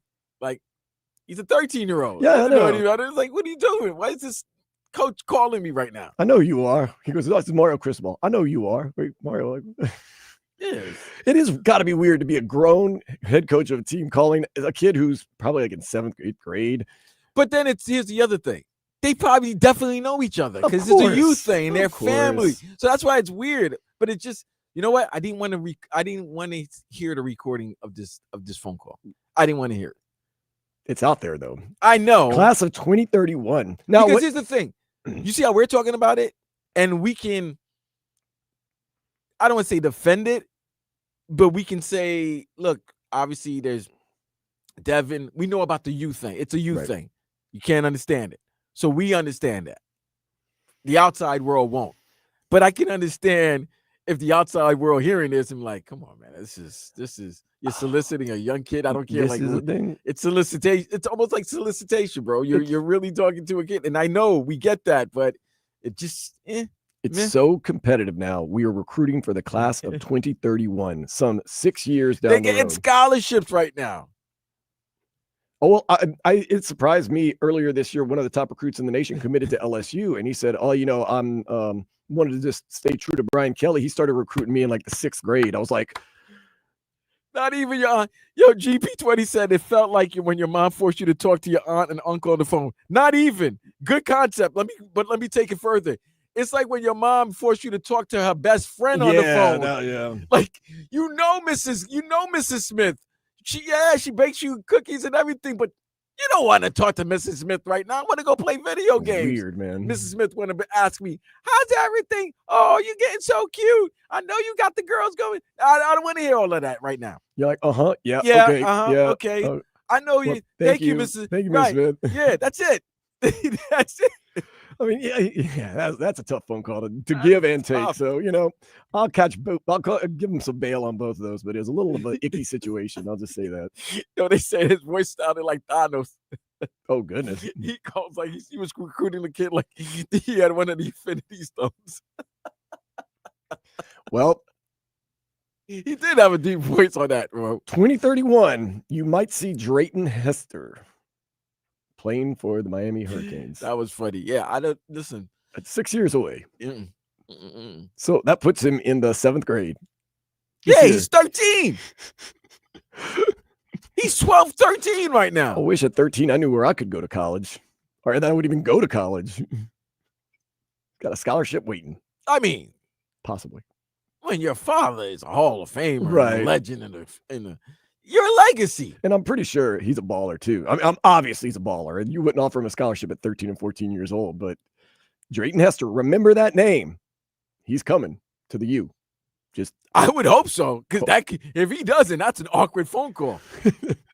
What happened? I called you when you were I was 13. like, Ohio State's a cool place to be. Sorry, Dad. Sorry, Oh, no. Coach. It'd be funny if Drayton went to Oregon. Yeah, so yeah. I always liked you more at Oregon, Coach. Sorry. Interesting. If Drayton turned around and went to Oregon, that'd be funny. That would be, man. We got to worry about Miami Notre Dame. That's 1 week away from tonight. I am so stoked up. Get you ready for that. Also talk a little more about this Dolphins. And, they got some inklings of the heat that we will sprinkle in over the next 2 hours. This is Sports Day on 104.3 FM WQAM, Miami's sports leader.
So yeah, a couple people are freaked out about the whole recruiting 13-year-olds for college football and the awkwardness on the phone Mario Cristobal and Drayton Hester had. But he's in 7th grade.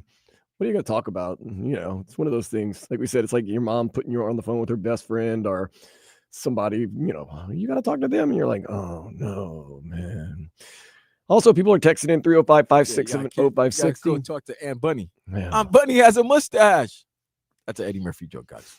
561 says, safe bet as Anthony Davis is never healthy. That we're talking about Stephen A. Smith predicting the Dallas Mavericks to win the NBA championship. You might as well put it. You could easily put 15 games missed due to injury for Anthony Davis. And Kyrie as well. No, I love Kai, but he gets banged up a lot. This one's not fair. 954 says, you guys spend way too much time on the way Mike McDaniel talks. He could have had a speech impediment from the past. Things. Number one, I've never made fun of the way Mike McDaniel talks. I've broken down what he says. His answers, bro. We don't care about the way he talks. It's his answers. I've never made jokes about Mike McDaniel's voice or how he talks. We're simply saying he seemed like he was crawfishing when they asked him about Darren Waller. I don't know. You might be getting me confused with someone else. 561, Kelsey Plum, ? It's a man baby. Yeah. What does that mean? What is it? I don't know. Can week 1 get here already? Please. That's 561. I'm saying, bro. Somebody else weighing in. Is Mike McDaniel a borderline sociopath or just a good liar? I can see him having a long career in politics.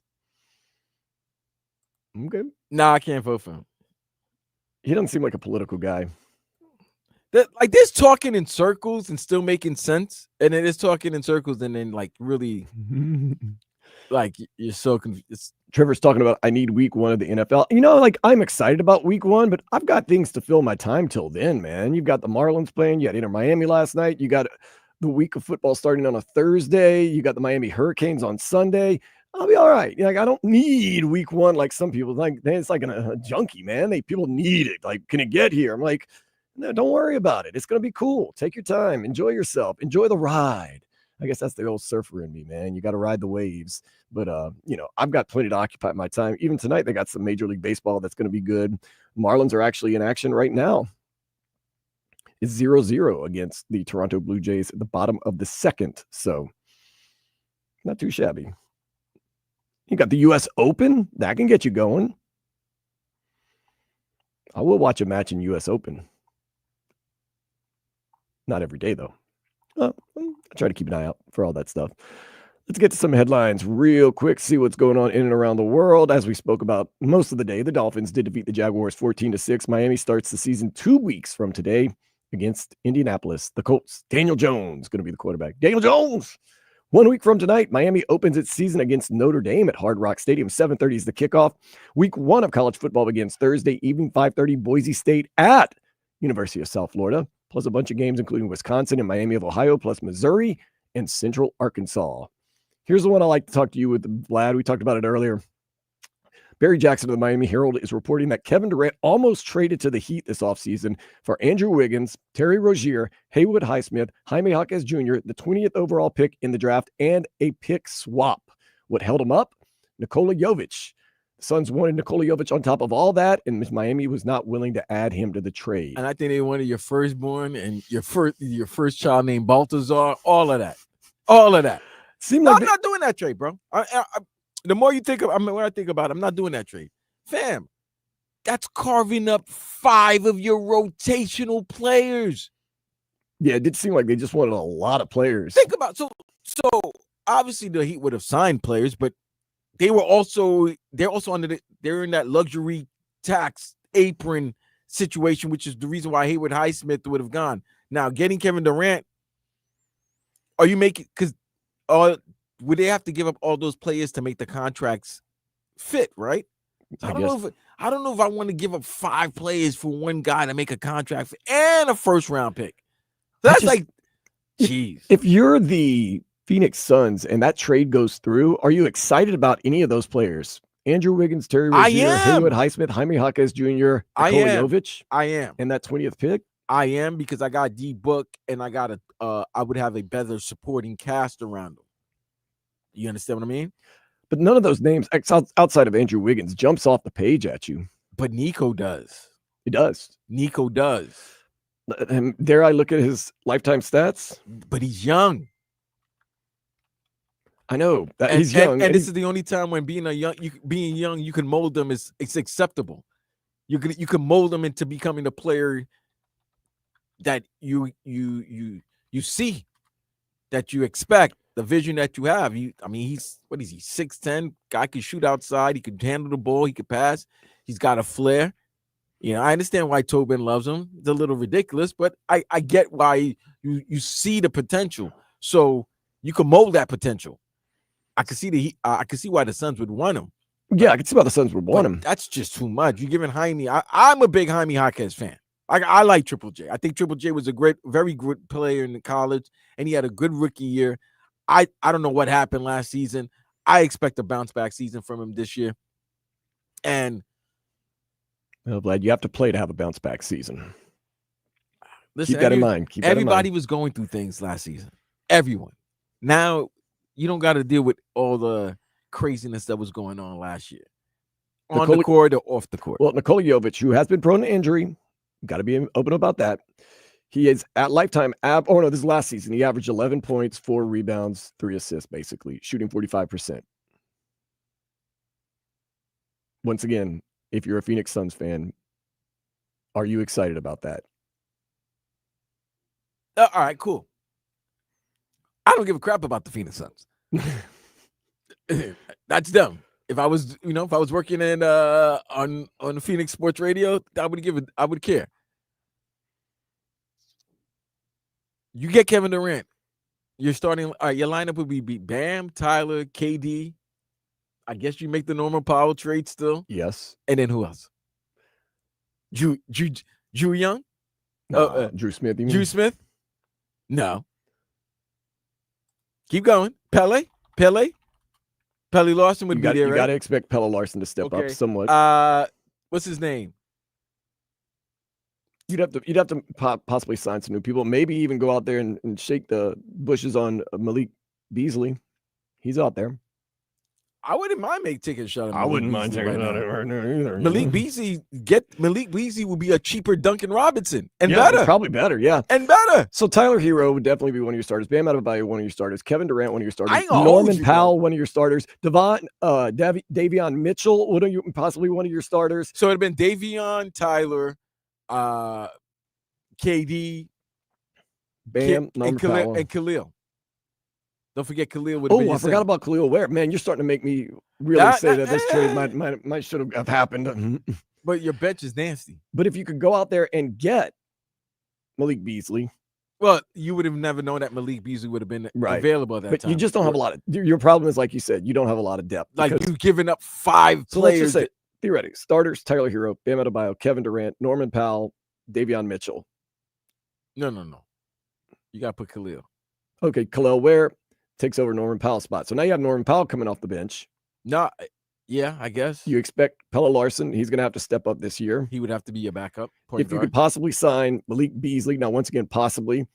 I don't know. You could talk about it now. We're at the time he did. But at the time, But I don't know if that all comes together. I don't know if that was a bad trade. But that's. Come on, man. You expect Simone Fontecchio? Yeah, you're not to make a difference, dude. Of course, you don't have Kasper Siakis anymore because you gave up that draft pick. Bad enough you don't even like the rotation players that you have now, but giving 5 of them for, I know, one of the top 15 greatest players to ever lace up sneakers, but he's also 37. I understand, but Vlad, Andrew Wiggins, good. Terry Rozier, who's got a lot of issues. Haywood Highsmith, he's not even on the team anymore. So Jaime Jaquez Jr. had a bad sophomore year. That 20th pick. Kasper Siakis, you never know what that's going to hold up. And then the pick swap is just a pick swap. And Nikola Jovic, I'm sorry. You do give up a lot, but you do get in return a living, walking bucket. You do. But you lose a lot of depth. Yep. I don't know if I'm the Heat. Once again, not knowing that Malik Beasley would possibly be available at some point, that would scare me a little bit, but I could put together a good roster for this Heat team with Kevin Durant. Now, I mean, it's a one-night stand. I mean, you're not going to have a long, illustrious relationship with Kevin Durant. You might get a year, maybe 2, and you can't promise his health. But that's an interesting trade. You must be really high on Nikola Jovic. That's all I can think about. And you're going to have to give KD a extension. Goodness gracious. KD is one of those guys, too, though. Might never retire. He'll just keep playing. Oh, he's a walking bucket. I mean, he is a bucket, man. Marlins lost in the 12th inning yesterday, 7-6 against the Blue Jays. Jansen Junk went 5 2/3, giving up 3 runs. The Fish look to avoid the sweep by Toronto today, 140 and 0-0 right now. In the 2nd inning, Yuri Perez is wheeling and dealing. You know what I'm about to say. Baltazar Rodriguez. Baltazar Rodriguez. 64-minute goal. Inter Miami tied DC United last night. Got that 1 point. The Herons now face Orlando City Wednesday, 8:30. Leagues Cup semifinal action. I got to go to one of those games, man. Oh, it's fantastic. I got to go to I love the Inter Miami games, and man, they are packed to the gills every single game to see Messi and the guys. But this game Wednesday should be really fun because it's a rivalry game. It's not an MLS game, but it's a semifinal in Leagues Cup. Hold on, they gotta change those rules soon, man. I'm sick and tired of all the games being in here. They gotta make it home and away. They gotta do that in Mexico. And the United States. Like that's not right, bro. I mean, unless safety issues is the reason. We've talked about a lot of people are very low on the Leagues Cup because it is not a joint tournament. It is an MLS sponsored and led tournament. Not to be surprised, the Final 4 teams are all MLS teams. No Mexican team advanced to even the Final 4. Who's the other 2 teams besides Seattle and LA Galaxy? I think the matchup we would want is Seattle versus Inter Miami. I mean, LA Galaxy is the worst team in MLS. I know, but that's only because of Mark. I mean, obviously, it would be a bigger draw because of LA and the ratings. But I'm saying if you want to see a great game, if you want to see a game, yeah, absolutely. The better game would be Seattle versus Inter Miami. Absolutely. But yeah, you can kind of see why some people are low on Leagues Cup. Also, none of the Mexican teams get a home game. They always have to travel here. Yeah, there's some of the matchups have been a little weird. Like MLS, they said it's our party, so you play by our rules. There you go. Panthers have signed Luke Kunin to a 1-year deal. 27-year-old forward, played with San Jose and Columbus last season. U.S. Open in Flushing, Queens today. Some of the U.S. Open action is even underway. Yeah, it started today. Taylor Fritz is playing, and Ben Shelton is about to put the finishing touches on his first match. So it looks like Ben Shelton's definitely going to advance. Taylor Fritz, he won his first set. Is Shelton the one that was in Wimbledon that was telling his sister's job, let her stay another week? Yeah. That's brotherly love, man. You got to love that. That's good stuff right there. Oh, man. Little League World Series. Can't bet on it. At least on the Hard Rock bet. That's good. And that's a good thing. 3:00 today. Las Vegas will represent the United States against Taipei, China. 3:00, I got to lay some WNBA wagers. How do your WNBA wagers go yesterday with you watching the games all day? Everything was good except for Angel Reese.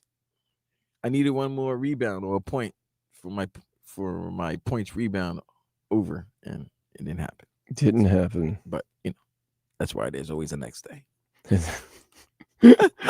That's why there's always a next day. Yeah, when it comes to gambling, that's a motto you should live by. That's a motto you live by. There's always a next day. There's always the next day. I don't know if that could get you in a lot of trouble, lad. So just, With that being said, let's go ahead and take a step into the day spa. A new study shows toothpaste made with human hair can help stop tooth decay and repair enamel. I mean, it's done in the name of science and health. Why not? You don't want toothpaste that's made with human hair? Could help your teeth. First of all, why does toothpaste have human hair? I don't know why they made it that way, but they studied it up and found out, and they said, yep, it helps enamel. Any type of human hair? I'm thinking on your head. That's what I saw in the article. I just wanted to clarify. That's why I wanted to make sure.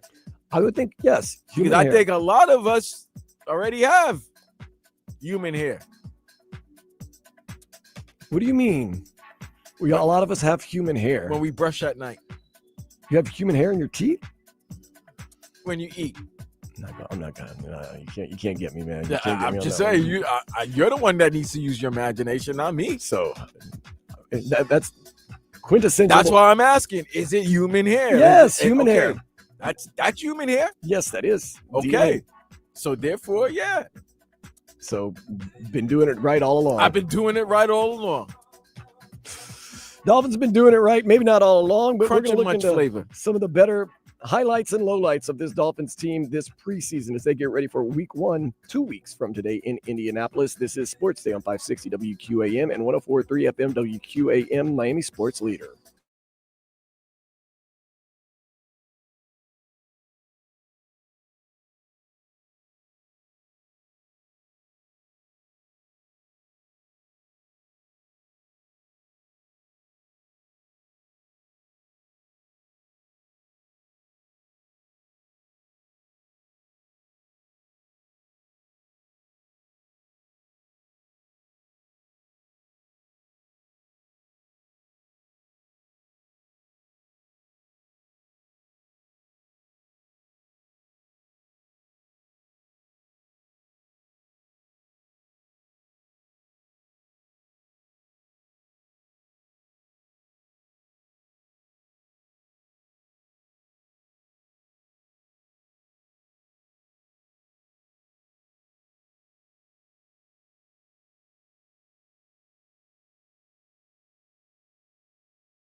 We've been locked in with the Dolphins all preseason, 3 games. Now we get 2 weeks off, and then we start the NFL regular season, 1 o'clock, at least for the Dolphins.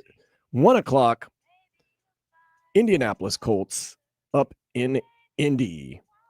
The NFL season is actually going to kick off with Eagles and Dallas Cowboys. That is going to be that Thursday before, because remember, always the Super Bowl champion plays that very first game on that Thursday. And man, that is a doozy of a game with all types of storylines going into it. It's also a divisional game for those two teams. So very, very important for them. Should be a fun one, not this Thursday, but the next. Dolphins, though, putting the finishing wraps on this preseason. Got to say, Vlad, some of the highlights and some of the players that we really, really grown to like.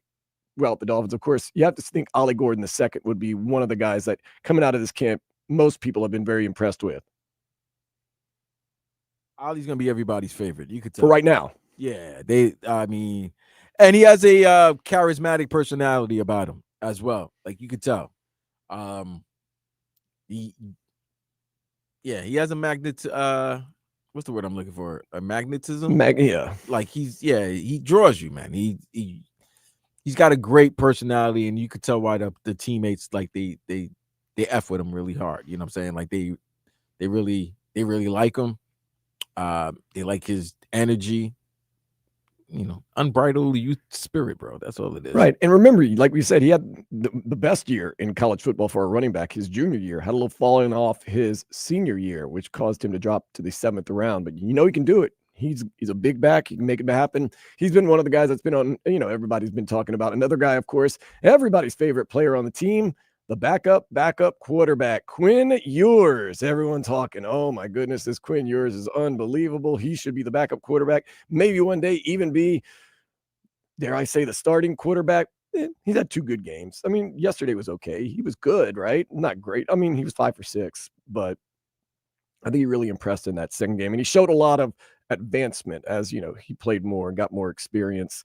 But for right now, Zach Wilson is going to be the backup quarterback. I don't think there's any questions about that. But it's good to know that you got a guy like Quinn Ewers in there that could possibly one day, if you need him to step up for a game or 2, could possibly do that.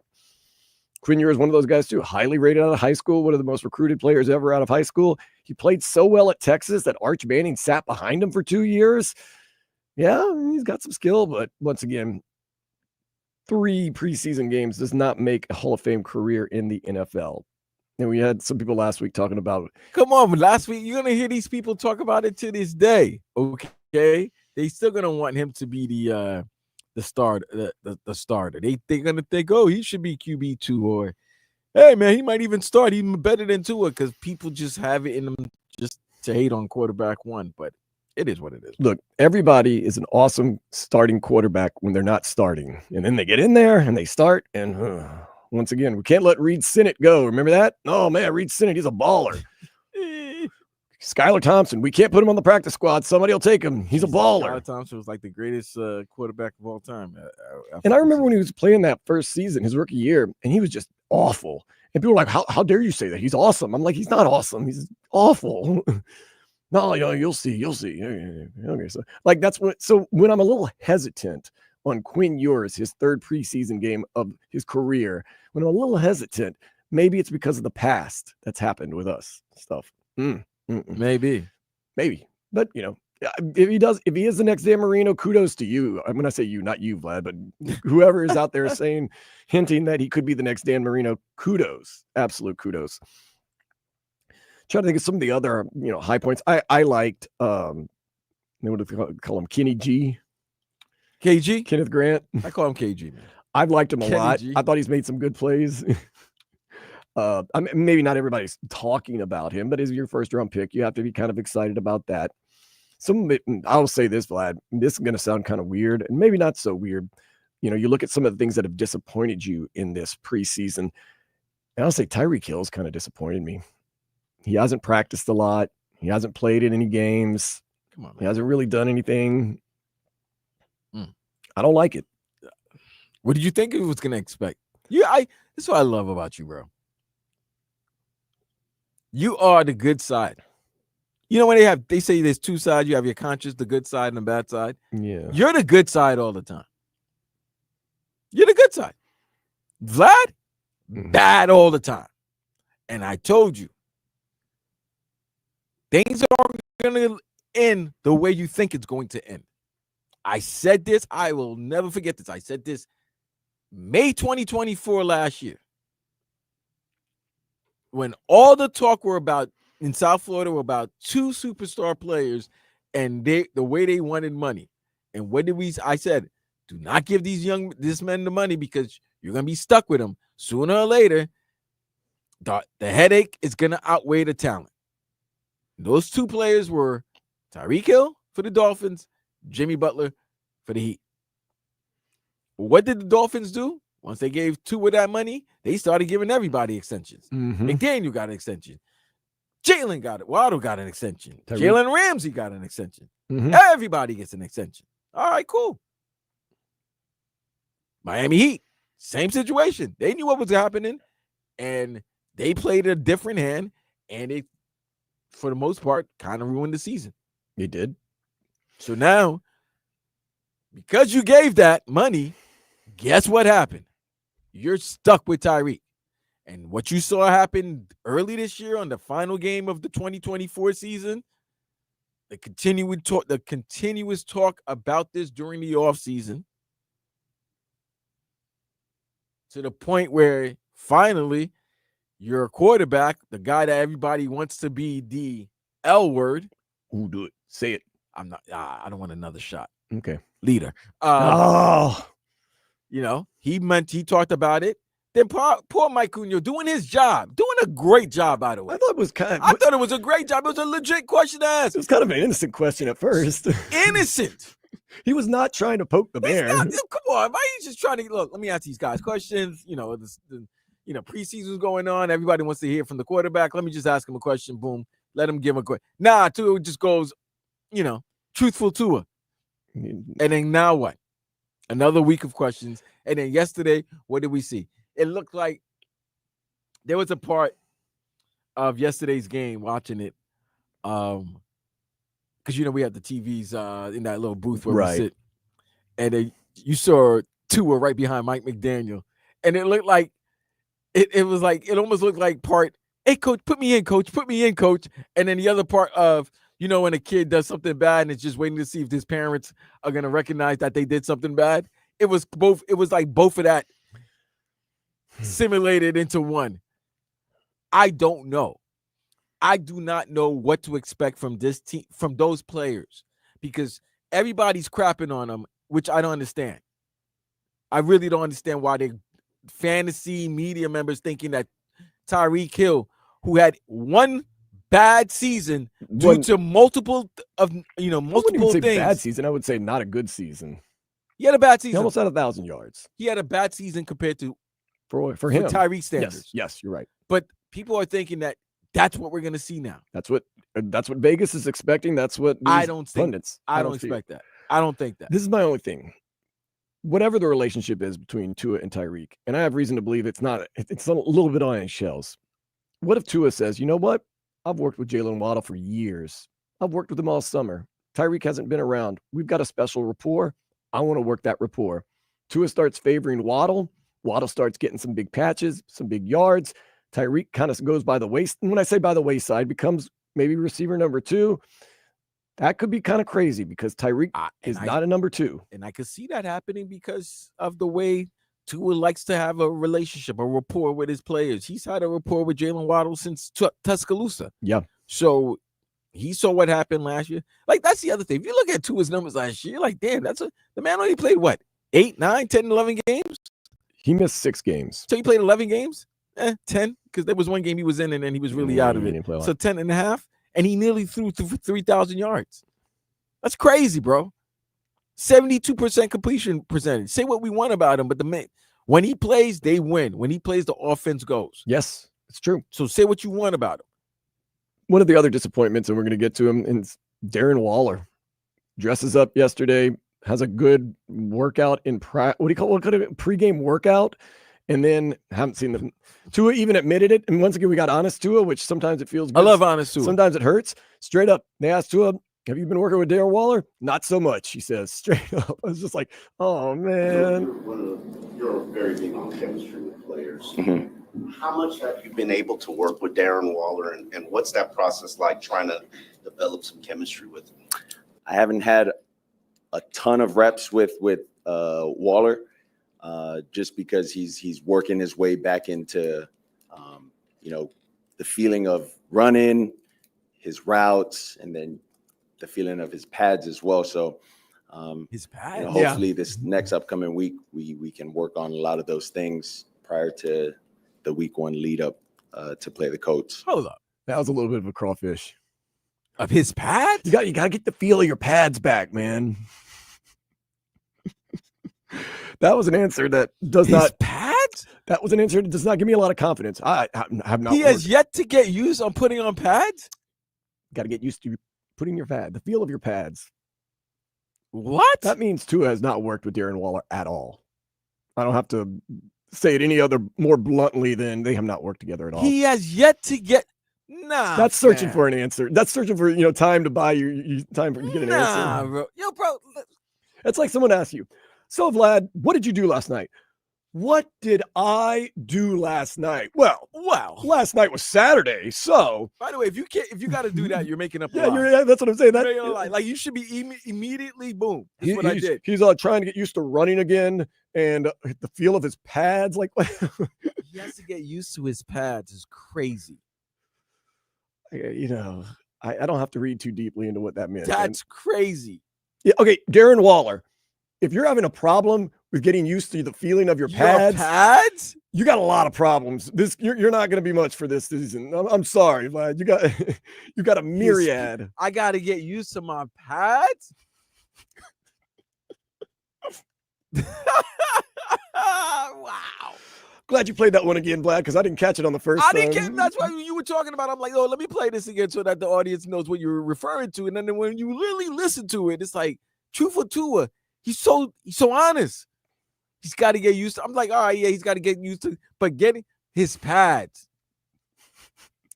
Yeah, that one hurt. I mean, it hurts that straight up haven't worked with him a ton, and you got to. You know what that would be like, Dan?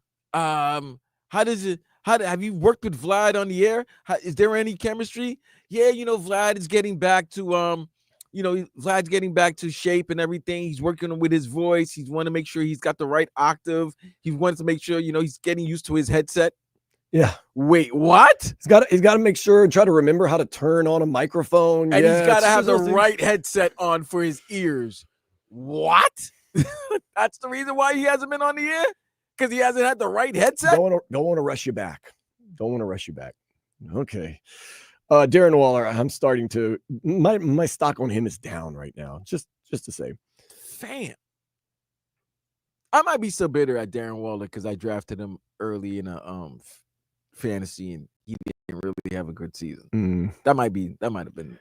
I might be still a little, upset by that. Two of my other big disappointments has been Kato Kohu, through no fault of his own. He's out for the season. We really need him. Cam Smith play? That's what I said. Cam Smith is disappointed me. But the good thing about it was, Vlad, you and I went in saying don't expect anything from Cam Smith. So it's not like we were let down. I think. Yeah, but if people are going crazy because he played well against the fourth string of the Lions. Yeah, he made a couple of tackles. I mean, whoop-de-damn do. No, about time, huh? You're a second-round pick, and this is your third year in the league. Yeah, we need you a little bit more than that to get into the very end of the game and make a couple of tackles and a couple of hustle plays, because there's a myriad of things you've done in practice that have not shown that you put a lot of effort into your game. Pads, bro. I've never heard that. Like Darren Waller, as soon as he gets used to his pads, he will be back in the game at an all-pro level.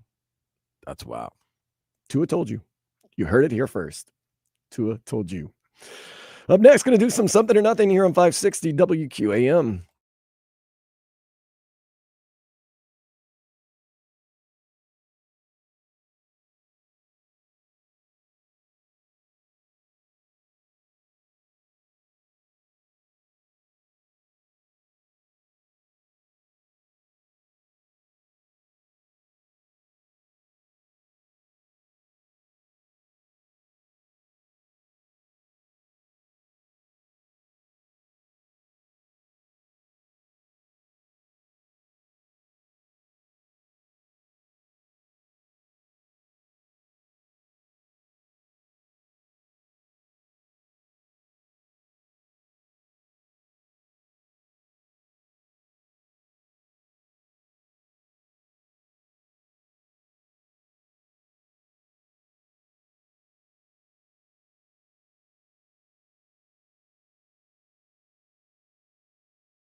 Doing a little something or nothing where I'll run through some of the headlines, and Vlad, you will decide whether it is something or nothing. The Big Three All-Star game going on right now. I see Corey Is it the All-Star Brewer. game or is it a championship game? It says All-Star game. Okay, my bad. I thought it was did they play the championship game last week?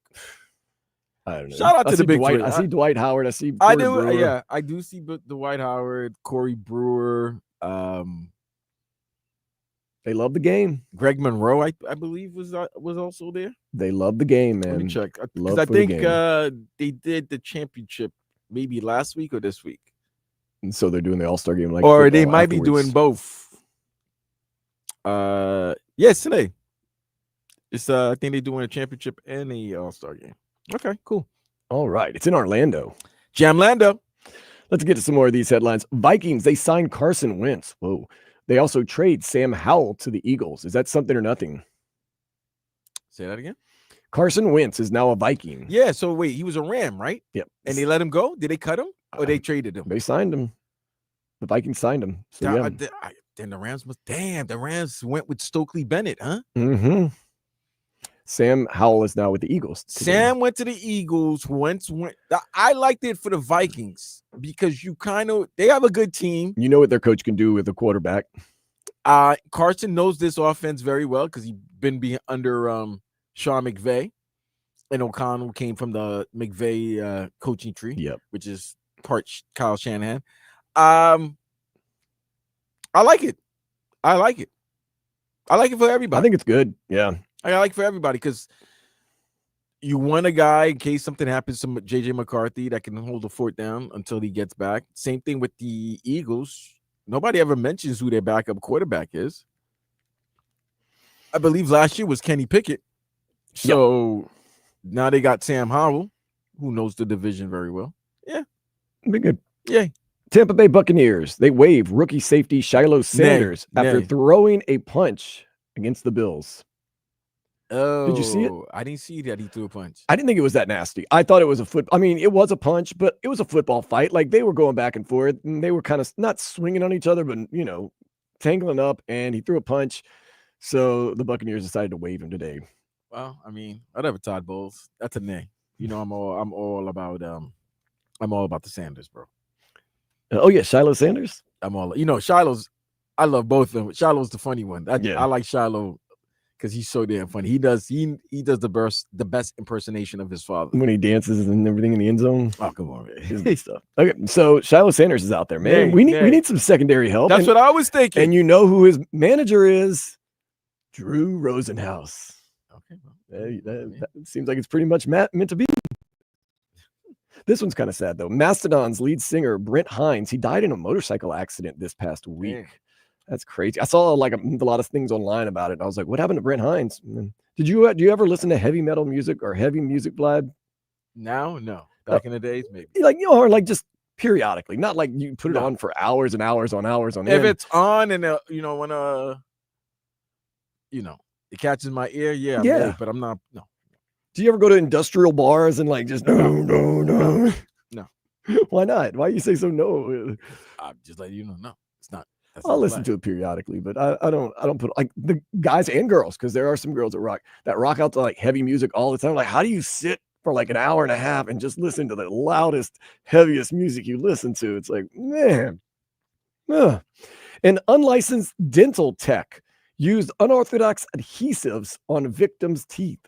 Something or nothing. A lot of teeth talk today. Yeah. Adhesive, huh? So basically, she was using super glue to glue people's teeth back into their head. Something or nothing. That's something disgusting, bro. Would you ever be that cheap to go to an unlicensed dental tech? Unlicensed. No, bro. No, listen, we all want a discount for everything, but there's certain things you don't want a discount from. And one of it is your teeth. Just medical, health, stuff like that. Right. Like your teeth, breast augmentation. You don't want to go to somebody who's not licensed. I know there's a lot of women here in South Florida that have gone to. That's what I'm saying. Like, listen, for men, your teeth. For ladies, assets. Yes, man. I've seen some really good jobs. I've seen some really bad jobs. I've seen some great jobs. Like, woo. But when it goes bad, it art. goes bad. I've seen some great jobs that should be put in museums. Like, that's some art that you did there, Doc. And there is some jobs I've seen. It's like, I could have done it better for you. It's just, And I'm not even licensed. it's just, whew. South Carolina man, he buys 162 lotto tickets. Did he win? After everything is said and done, he won $811,000. Something or nothing. Oh, that's something. I- That's if I- something smart. If you told me I could buy 162 lotto tickets and make an investment and yield $811,000, You can't, easily. That's the biggest come up of all time. I would easily buy those tickets. I wonder what the ratio is. So, like, how many tickets you could? Has he figured it out that maybe that's the sweet spot? 162 makes you that quick 811. If that's the case, man, I'll go start buying tickets now. Taco Fest in Mexico serves a record 13,215 tacos in one day. Something or nothing. That's something, bro. You were eating tacos the other day. Yes, I was. It's all right. Yeah. Leroy's right. I don't like fruits on my tacos. Fruit on a taco is usually not something I would prefer. I'm not a huge taco man. I know a lot of people like it's their favorite thing in the world. It's not on my top It's tier. of there. things. It's, if you want something very quick and just, Yeah, that's the thing. I mean, I respect the taco because you have to, but I'm not one of these people that's like, oh man, that's the greatest thing. I'm like, okay, like I said, I'll eat it like if somebody buys it and they have it at work or something like that. I'm like, oh, cool, a taco. But I'm never like, you know what I'm going to do tonight is I'm going to go get myself some tacos. That's just not me. that ain't it. That ain't me. And then if you say you can put some, did you have pineapple on your taco? They put fruit on that thing, man. Man. Hey, man. Don't be putting no fruit on my taco, man. A woman realized she looked terrible in selfies, later to find out Stop taking selfies. Well, that her house was killing her. Mold was getting into her and making her look that way, and then realized that it was very bad for her health. So it was more so the pictures were causing her. She didn't care that the mold was ruining her She health. didn't know. She kept being like, why do I look so bad in my selfies? And then she found out. Did she move out the mold? Yeah, she had to get out of there, man. Is her looks coming back to her? She thinks they are, yeah. What do you think? I think she looks fine. I thought she always did. I'll tell you, I take really bad selfies, and I used to like feel bad about it, but now I see it as a positive because when people see pictures of me, they're like, oh man, but then they meet me in real life. They're like, oh, whoa, hey, pretty good. That's why when you go on those apps, Vlad, I like to put a lot of bad pictures and a few good pictures. And that way, like when you meet in person, you exceed expectations. Okay. That's my game plan. I didn't work very well. Don't get me wrong. It did not work very well, to be honest with you, but at least I thought it was working well. So maybe I should try it a different way next time. We'll see. Tour guide in Africa was swallowed 3 times by a hippo, but he survived. Wait, Nothing. time out. First of all. Yo. A hippo swallowing you 3 times is crazy. He kept trying to climb out, and the hippo just kept. Hey, yo, what? Yo, you gotta swallow. Hey, yo. You swallowing. He survived though. That's the happy ending. First of all, how big was this human being that the hippo was trying to eat? Pretty small guy. All right, and he couldn't ingest him. He just kept fighting, man. He kept climbing out of that stomach area. And then eventually the My hippo thing is, like, you see a eventually the hippo- hippo spit him out. Yeah, but the thing is, Was he hurt? No, he was a fine. No hurt, nothing. I mean, he was shaken up, but I mean, not, of course, he didn't you break almost any got. bones or didn't You do almost anything. got. My thing is, hippos don't sneak up on you. They're pretty big. How in the hell did you get close enough for him to eat you or her, whatever it was? That's crazy. That's What if the hippo didn't like your taste? Well, then that's why a he you spit you- problem. That's why he spit you That's out a you 3 problem. times. Once again, that's a you problem. Maybe you got to eat more pineapple on your tacos. Maybe you got That's to all I'm drink some saying. more water. That's all I'm saying.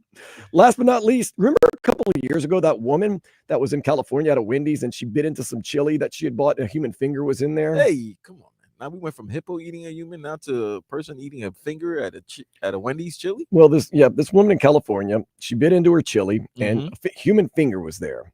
Tasty. Well, this is the problem. What happened? What happened? You bite into a human finger at a restaurant, Mhm. especially a big corporation. You don't even like know. that. Oh yeah, you suing. You're suing. Oh yeah, you get So money. what do you think the big corporation is going to do? Give you free Wendy's for the rest of your life. Are they going to investigate what happened Oh, okay. Well, to only find out that she put the finger in the chili herself? wait a minute. Oh, no. Here's where it gets better. Hold on. How did she get the finger? you That's might what I was ask? about to ask you, fam. Oh, this is where the plot thickens. The plot thickens. Her husband had a friend that got into an industrial accident and the husband They saved his finger? bought the finger off of his friend for $100. Time out. Okay, this is great. This is absolutely great. This is such brilliance. This is why, as a society, we are where we are, because this explains America just in a nutshell. So, two guys like ourselves, Dan and Vlad. Hey, man. Hey, you still got that finger that you lost in an industrial accident? Yeah. What about it? Hey, man, me and my wife, we're thinking of going. We're going to Wendy's and do a scam. So we kind of need your finger. Yeah, man, sure. I'll give it to you for $100. Word? Yeah. Sounds good. All right, bet. Boom. Hey, baby. Yes, darling. I got the finger from Bobby. Okay, cool. Let's go to Wendy's now. Really? I'll have the large chili, please. I'll have the large chili with some crackers. Dine in. Because you crackers, dine in. Yes. You can't dine out because then there could be too many variables. Baby, get up. Act like you're gonna get a beverage. Like you're gonna go to the fountain drinks, and then I'm gonna slip the finger in there with the chili and the crackers. Crunch. I don't knock Wendy's for doing their investigation. That is crazy. Well, she's going to jail now. Of course, that's diabolical. That's fraud. I don't know if there's anything. Is that a federal offense? Yeah. Oh, okay. I don't know if there's anything right about that whole situation right there. Other than there's nothing right about. I hate to say it. The only innocent person in all this is Wendy's. Oh no. Yeah. I mean, we all know they probably did some nastiness before, but they're like, if we're gonna do some nastiness, at least let it be nasty for the right reasons. This is wild. That's the US of A for you right there. That is crazy. US of And did she almost win? She's getting away with it for a while, but Wendy said, put the kibosh on. You know what happens when they find out that they probably were going to pay? They wanted more instead of just going with taking that initial settlement. Right. Take that, because come on, man. You're not. It's what you call it.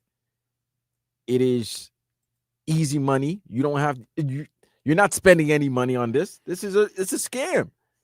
You should take the first offer. Yeah, because what they do is they do a mathematical equation of how much is it going to cost them to try the case or how much to settle it. And if it's cheaper just to settle it for a certain amount, it's not worth the trouble anyway. So they just So they just say, look, we'll give you $10,000, or let's $100,000. You should just go, yeah, cool. Everything, case closed. Think about it. You're asked out $100 now, and you're going to jail. Yeah. You're going to jail, and you lost $100, and you probably lost that finger, or at least that guy, he doesn't have his finger anymore. I mean, he never needed a finger. He still had it in his possession, though. Obviously. I mean, you reminisce, baby. That finger might have had great times with him. Man. I wonder if there was a negotiation on that $100, or if it was just like, yeah, cool, $100, that's fine. Nah, if I give you $100 and you make a killing, you got to give me at least a finger of it. A digit. You got to give me some digits. You got to have a digit. Yeah. You got to give me a digit. USA, baby. Unbelievable, bro. Really? Damn. Final hour of the show coming up at Sports Day on 104.3 FM, WQAM, Miami Sports Leader, and 560 WQAM.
1 week away from the Miami Hurricanes opening their football season. 2 weeks away from the Miami Dolphins opening their football season. In the meantime, got a lot going on. Got some Miami Marlins in action. Inter Miami, they've got a semifinal game against Orlando City for Leagues Cup. That is Wednesday. And of course, there's going to be football sprinkled throughout, whether it be week 1 of college football, Thursday, Friday, Saturday, week 0 of college or pro football, which I would say would be that Eagles Cowboys Thursday game before the season starts. It's about to be a wild ride, and everybody is absolutely ready for it. Should be a whole lot of fun. Real quick, let's get to some headlines as we go through this. The Dolphins did defeat the Jaguars 14-6. Miami starts the season 2 weeks from today against Indianapolis. So, going to make the cuts Tuesday is the 53-man roster cuts. Yeah. That was weird yesterday, interviewing the players. Like I told you during break, I was the only one that interviewed Zach Wilson. That blows my mind. So if you want any Zach Wilson sound, listen to WQAM 104.3 FM. Do you have anything cool? You got anything cool that you could maybe share with us later on, maybe in the next segment or last segment of the show? Yeah. I mean, he was just. I asked him if this was his best training camp from the in his 6 years in the league. He said it was. Okay. Because he's been through. I mean, this would be his 3rd team. So obviously with the Jets and the Broncos. So he felt like this was his best training camp. And he felt like he had a better understanding of the offense than he did prior to camp beginning. He did. Obviously, nobody's going to have the experience like Tua has, but he was happy with that. And then we interviewed Quinn Ewers afterwards, and everybody wanted to interview Quinn. That was the weird thing. It's like, damn, everybody went to the 7th rounder, but you're not going to go to backup number 2. You know, and it felt bad because they were like, hey, Zach Wilson. And everybody's talking to, like, I think Ollie Gordon. It was Ollie Gordon time when Zach Wilson was time to talk as well. And they were all listening to Ollie. So I got what I needed from Ollie and went to Zach, shook his hand. Really wanted to ask him about what went wrong in New York. It took everything in my power not to ask him because I'm thinking the other media members were going to get in. So I don't want to get in an in-depth conversation with a player, but nobody did. So I'm like, you know what, Zach, I'm going to interview you, because you're QB too. You are. So I need to know how you're feeling, what you want to improve, and what mistakes you want to improve on before week 1 against the Colts. How comfortable you are with not just the offense, but with playing and everything else like that. That's a legit question to ask, Kuzan, because we all know Tua's always one. He's like Memphis Bleak. He's away. He's one hit away. Yeah, he really is. So, yeah, you might have to rely some on Zach Wilson this year. It's odd that you were the only person that was really stoked up to talk to him. But, by the way, for all you old people, if you don't get the Memphis Bleak reference, that was Jay-Z's friends signed under Rockefeller, and he always said he could be one hit away. He'll always be a millionaire. So there you go. So with Tua, he's one hit away before Zach Wilson's your guy. That is true. I know Memphis Bleak. No, I know Kuzan. I'm talking about the Vlad and Danettes. Yeah, that listen, the sports days. Absolutely. 1 week from tonight, we get that Miami opener against Notre Dame, Hard Rock Stadium. We're going to be on from noon to 3. Then there's going to be the pregame from 3 to 7:30. There's going to be the game. Oh my God, they're doing a 4.5 hour pregame. Yep, and then they'll probably do a 2-hour postgame right here on 104.3 FM and 560 WQAM. So from the minute you open your eyes next Sunday, a week from today, it's gonna be nothing but Canes. Nothing with us on Sports Day from 12 to 3, and then Miami Hurricanes coverage begins at 3 p.m. Yep. Jeez. That's it. And you can listen to the pregame because the pregame is going to be outside the stadium. It's going to be in the stadium, but not in the booth. Okay, good. They're gonna have an area, and where we're gonna have our promos and our promo team there, and there might be merch, stuff like that. So be on the lookout for the pregame show. I believe that's hosted by Hollywood. Brian Monroe. And you get some Joe Zagacki and Don Bailey Jr. in there. Josh Darrow. So we'll give you more details as it gets closer. And of course, when we're doing the pregame, Reynolds, all of them. Pregame to the pregame, we'll definitely let you know where you can find those guys when they will be broadcasting. We're ready. We're excited. Big game Sunday night. Come on now. Huge game. Huge. Football does get started back in the college level Thursday at 5:30. Boise State and South Florida, USF. I kind of want to go to South Florida now. You want to go to the game?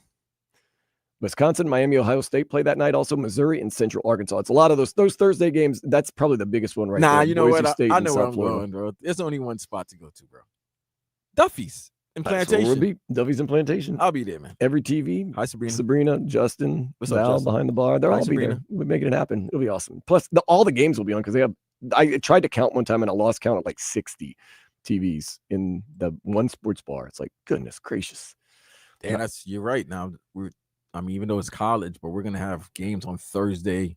Tuesdays eventually. Obviously, we're going to have the Friday night. The following week, we're going to have a game Thursday, Friday, and then opening weekend, NFL opening weekend Sunday. Man. We're here. We love it. August went by quick, bro. The month. Yeah, everything goes by quick now for me, man. Now, August usually was like a slow grind, bro. July and August went fast. I'm happy. So far, so good for the Marlins. Yuri Perez is outdueling Kevin Gausman. Kevin Gausman is a solid pitcher, That's too. the pitcher's duel. It's 4-0 right now as the Marlins are up on the Blue Jays. The Marlins are 60 and 69 on the season, but alarmingly, they're 29 and 35 at home. So they had a better road record than home record, it seems like. Yeah, by a game. Okay. Get this win today. That's all I want. Baltazar Rodriguez. Baltazar, who are you? My name is Baltazar Rodriguez.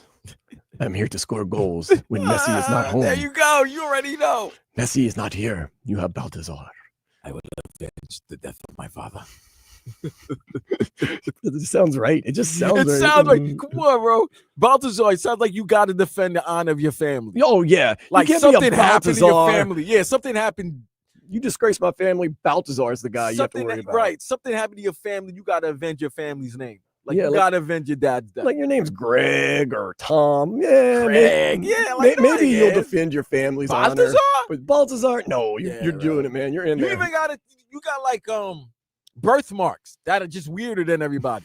Like your birthmark means something. It's like, there's some prestige in like your birthmark. Your name is Baltazar. You got a 64th minute goal for Inter Miami last night. Tied DC United at 1. So we get a point out of that. The big game is Wednesday, 8:30, Leagues Cup semifinal match against Orlando City. I hate Orlando City.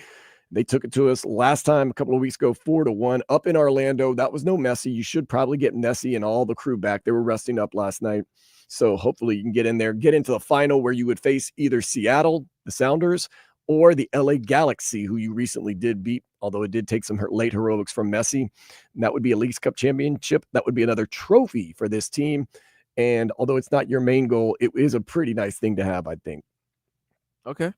Panthers have signed Luke Kunin to a 1-year deal. 27-year-old forward played San Jose Columbus last season. Just expected to help you a little bit of depth, especially with Matthew Tkachuk that's going to be out at the beginning of the season after having 2 surgeries this week. Man. Yeah, 2? Yeah. They said he got the sports hernia surgery and he got the torn abductor surgery. Damn. Man, can you just give me a 2-for-1? Knock me out and do what you got to do, and then wake me up before you go. I wonder if I don't know. I'm not a surgeon. I don't pretend to be one. You're stupid. Is that possible for like a surgeon to be like, oh, like since you're under, might as well just do both surgeries? Or it might be too much stress. So. It might be too much stress on the body. But Maybe. wait a minute. They would have done the x-rays to know like where they're about to have the surgery. So during the x-rays, you would think, you know what? While I was doing the x-rays, I see that you have a problem over here. Can't be like halfway through the surgery unless something's happening that's impeding them from getting to the part that they gotta work on. I just don't know if it's too much stress on the body. Yeah, well, it depends. That's also. I mean, a sports hernia, we know that's in your, guess what? you don't want groin area. It could be a malpractice. What if they try to fix something that you did not know that they were trying to fix, and then something drastically happens to you? That's a malpractice. But I mean, I would just hate to think like you go in, you have one surgery, that's traumatizing enough. You rest up for like 2 days, and then you go right back into another surgery. It's like, oh my goodness gracious, man. I mean, if it's between life or death, you go get that surgery. And of course, these guys, they've probably been through their fair share of injuries, surgeries, and what would you call it? procedures that it's not as scary for them as it is for us because, me just thinking about having to go to the doctor scares the pants off of me. Seriously. U.S. Open continues today in Flushing, Tennis. Queens. Hey, man, Vlad says it's an unbelievable event. He used to work it, used to Best go up tournament there. out there, baby. Let's see what's going on. Ben Shelton has already won. Taylor Fritz has already won for the United States. Djokovic is going to play at 7:00 tonight against another guy. Oh, really? Novak's playing tonight? Novak is playing All right. thanite. He threw out the first pitch at the Yankee game. this past Oh, week.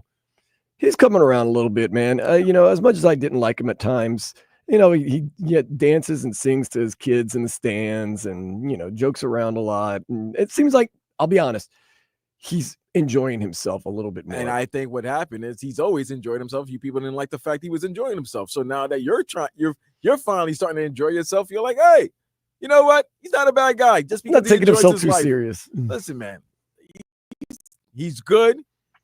He lets you know that he's good, and he backs it up. That's the thing about somebody. If somebody talks a lot and they let you know that they're good and they back it up, guess what? Can't shut them up because they back it up. They're good. Now, if somebody was good and then they don't always come through all the time, Yes. then you could fight back. Then you could say, you need to shut up because you're not validating the things that you're saying. Novak Djokovic does that. And I hope he wins the US Open this year for the men's side. Obviously, I'm going with Coco. Of course, always. Always. Nevada and Chinese Taipei Are they playing now? starting up. Yeah, they're just kind of starting up. So trying to get some live action on it. But when I say action, I don't mean gambling action. I mean, I'm trying to just get a score, but I can't really find one right now. So it's a very good Taipei team. And I'm sure this is a very good Las Vegas team. Okay, it's 0-0 in the top of the first. I'm glad I found that. Nobody's putting money on these kids. Could you imagine somebody being upset at a third baseman who's like 12 years old? Yeah, it's not a strange occurrence to see a person in the stands at a youth event cussing and screaming. Facts. But what if it's a guy, they're like, well, is that your son? And you're like, no, I'd bet on that person. Like, you have no other reason to be upset, but just because you had the lowliness to bet on a youth league player. That's where you got to reevaluate your life a little bit. Speaking of reevaluate your life, let's take a step into the day spa. I kid you not, Vlad. Ozempic for dogs. Wait, Ozempic's being sued right now. Ozempic for dogs could hit the market as soon as 3 years from now. Why is Ozempic being sued? For adverse health issues? What do you think? Yeah, absolutely. For the exact reason why you would expect Ozempic to be getting sued. Exactly. Oh man, yeah. But for dogs? Nah, I don't want that, bro. I don't know. By the way, if Miami 305 wins the Big Three championship, is that considered a championship for the city of Miami? Do you have a parade down Biscayne? Do we have a parade down Biscayne? Because I know they're definitely going to be partying. Mike Beasley and Lance Stevenson, they're partying. I think they'll celebrate privately. Where in Miami? But where in Miami? Where does Lance Stevenson and Mario Chalmers like to hang out? No, I don't know where Michael Beasley. Oh, is Mario Chalmers on this team too? Yeah. Oh, yeah. Okay, yeah. I don't know. Rio got the connection. But I was just thinking, if Miami 305 wins, is that considered a championship for the city of Miami, for the sports team? I can give you an honest answer. I can give you a joke answer. Which one do you want? I like both. I want the joke answer. Absolutely. They're going to have a parade down Biscayne Boulevard. They're going to suspend school for a day, and they're just going to have a ticker tape parade. They're not even going to have a parade down Biscayne. They'll just have a parade down the block where 11's at. Yeah, that little Skid Row stretch right there by 11. Oh God, it's where I park. That Skid Row section, man. Dude, that is my favorite part. That's where I always say this is where the ugly people meet the beautiful people. That little Skid Row section by 11 in space is just so many eye-opening. Oh my God, so many crazy things happen. You see, you're like, wow, okay. And everybody that lives in Miami knows that area. Absolutely, everybody. Absolutely. That's why I brought that up. That's where the parade is going to be. If there is a parade, exactly where the parade. And it'll end at 11. That's it. Quick Thank you, Wham Bam. Thank you, ma'am. The one block parade. Ooh, speaking of Miami basketball, Vlad, we got to get into this heat. Shaquille KD? O'Neal Oh, Shaq. talking about his fight with Pat Riley. I know this is one of your favorite topics. We're going to hear about it next here on Sports Day 560 WQAM and 104.3 FM WQAM, Miami Sports Leader.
I keep it a buck, 100% real with you. Pat Riley, he's an OG. He don't back down. He's not scared. We've heard over the years he's tough as nails. One of those instances, time he and Shaquille O'Neal got into it a little bit. Well, Shaquille O'Neal was talking earlier this week and kind of explained the whole incident on what went down, at least in his opinion, when it came to him and Pat Riley and their final days, or at least Shaq's final days with him here in the MIA. One day, Jason Williams came late. Like, remember he used to have that clock? Yeah. But Jason Williams came a half a second late, and he was like, hey, man, you need to get out. I told Jason, we're not doing that, because, you know, that's when he got rid of Antoine and all my guys, and I had a regular team, so we was losing like crazy. So he told J-Dub to get out. And I said, no, we're not getting out. He said, well, you get out. And I said, put me out. So we got into a little scuffle, and then the next day, I was traded. Damn. So he's in Phoenix the next day. That's a funny one right there. So I believe what Shaq says right there. No, listen, Roz is Roz, bro. Roz ain't afraid of no man. Was he a half a second late, Jason Williams? Probably. Maybe a little more than half a second. Bro, he could have been early. The In thing is- Riley time, he could have been late. The thing is, rules are rules. Listen, we know head coaches, especially in the NFL, that they would say team meetings at 3:30, and if somebody gets there at 3:29, they'll say they're late because in their mind, you should have been there 5-10 minutes prior. Mm-hmm. Nah, you tell me the time I need to be there. Yeah, I'm there. Don't tell me none of this BS. Oh, then don't say it's 3:30. Say it's 3:25. Right. But if there's a clock up there and you're half a second late, If you're up, you have to draw the line. You have to say rules are rules. if you are half second late, fine. Now, if this is a repeat offense and you've been doing it over and over, I get it. But it's Riles, bro. I do think Shaq was still a little upset. He said he traded off all my guys and Right. he started losing like crazy. Because Riley, listen, as much as we love Shaq just wanted to have fun down in Miami. He probably wanted to fool around and everything like that. And Riles wanting Shaq to get back in shape probably thought, hey, let me get rid of all these players, all your boys that you love to hang out with and not get serious so that I can get you back focused on the job at hand. And, we saw what happened. He said, get out. He goes, MFer, put me out. And he said, a scuffle entailed. I wonder how was that scuffle? Well, Riles was ready to get hit.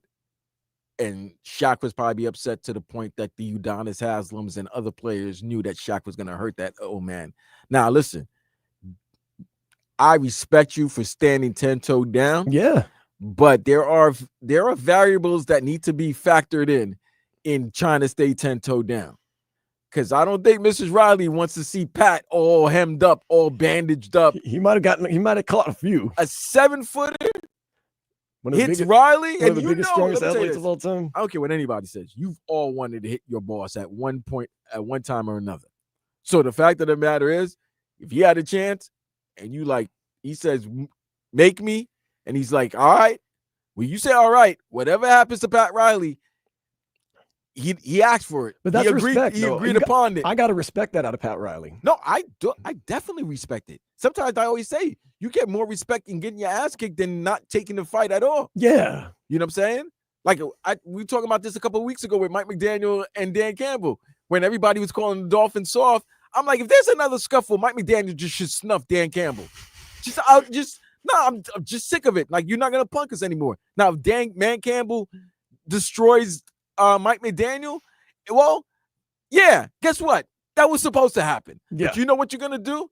Hey, that little head coach got some heart. Yep. That little head coach got some respect. And leads his team, and his team sees that, and Right. that's how they go. And So go about that's the business. leadership. You know what I mean? That's leadership. That's leadership right there. That brings your team together. So what I'm saying is, I respect Ross for doing it. Now, there's just certain players you got to understand. Now, here's the other thing. So you're going to fight people. Now, if that was James Johnson, you think Ross is going to do that? That'd be tough, man. That'd be tough with his MMA background. You think he's going to do that if that's James Johnson? I think Pat Riley, if you step to him, anybody steps to him, he's ready to go. Because that's the thing. It's not about being scared to fight someone. It's not being scared. It's saying, I'm not scared to take a whooping. I'm not scared to try to give a whooping. Kickback saying, put your hands on your boss and you'll be in handcuffs. You probably. I mean, Not in that not instance. really. Not in that instance. No. Not really. Not in that No. instant. That's just an If inside the house you thing. tell me, if you say get out and I tell you make me, and then you come approach me and try to make me, guess what? That's not assault. I wonder how Pat Riley, although probably wasn't thinking, how did he think that was going to go? You That he was think going the to be able to get Shaq out of there? You think the security guards are going to try to get Shaq out of there? But I'll tell you this, the closest and best teams I've been on are teams that fight all the time, to be honest with you. Yo, The bro, teams that don't fight are the ones that aren't very good because they don't have any fight in them. That's a fact. It really That is. such a fact. Like if you don't have no type of dissension or problem to get over and then become kumbaya, then you're not gonna win. No, you're not. You're not. You're not. You were the best of teams are the teams that in practice, when I say they get after it, they literally get after it. That's the year when they had that public fight, the Miami Heat with Jimmy Butler and Eric Spoelstra. I was like, that's a real team. See, That's the a team that can make a run. See the bumping, that's the bumping sometimes is weird. Cause I don't get why star players bump the crap out of their head coach. That makes no sense. Like your head coach is not gonna fight you, especially not out on the court. Not on the court. Although they got close. Those words were strong. Jude Butler and who else was getting involved? UD. UD ain't gonna let no disrespect happen. Spoke. UD said very choice words to, was it Jimmy I'll Butler? F you up right here, right now. That's what he said. And Jimmy sat down. He sat down. Man. But in his mind, he was like, I'll beat you up, UD, but he wasn't gonna say that. But in his mind, he thought that. Pat Riley, though, Shaq put me out. Shaq was mad, man. You could tell that he didn't like the situation here in Miami anymore. But I like how Riley. That was the third year, right? Yeah, I like how Riley didn't even wait. He said, "So the next day I was traded." You want to cause a fight? You want to cause a kerfluffle? I could tell you even a little bit more about that story. All right. Shaq met up with somebody later that night at a Miami studio. Oh, did he make a diss track? And the artist that walked in came into a dark studio, didn't know where the hell was. And all of a sudden, this big 7'2" creature just came out of the shadows, and it was Shaq on Fat Joe. Fat Joe was going to the studio to hang out with Shaq. Shaq hid, came out of the blue, scared Fat Joe, and then told Fat Joe, "Hey, man, I just got traded to Phoenix."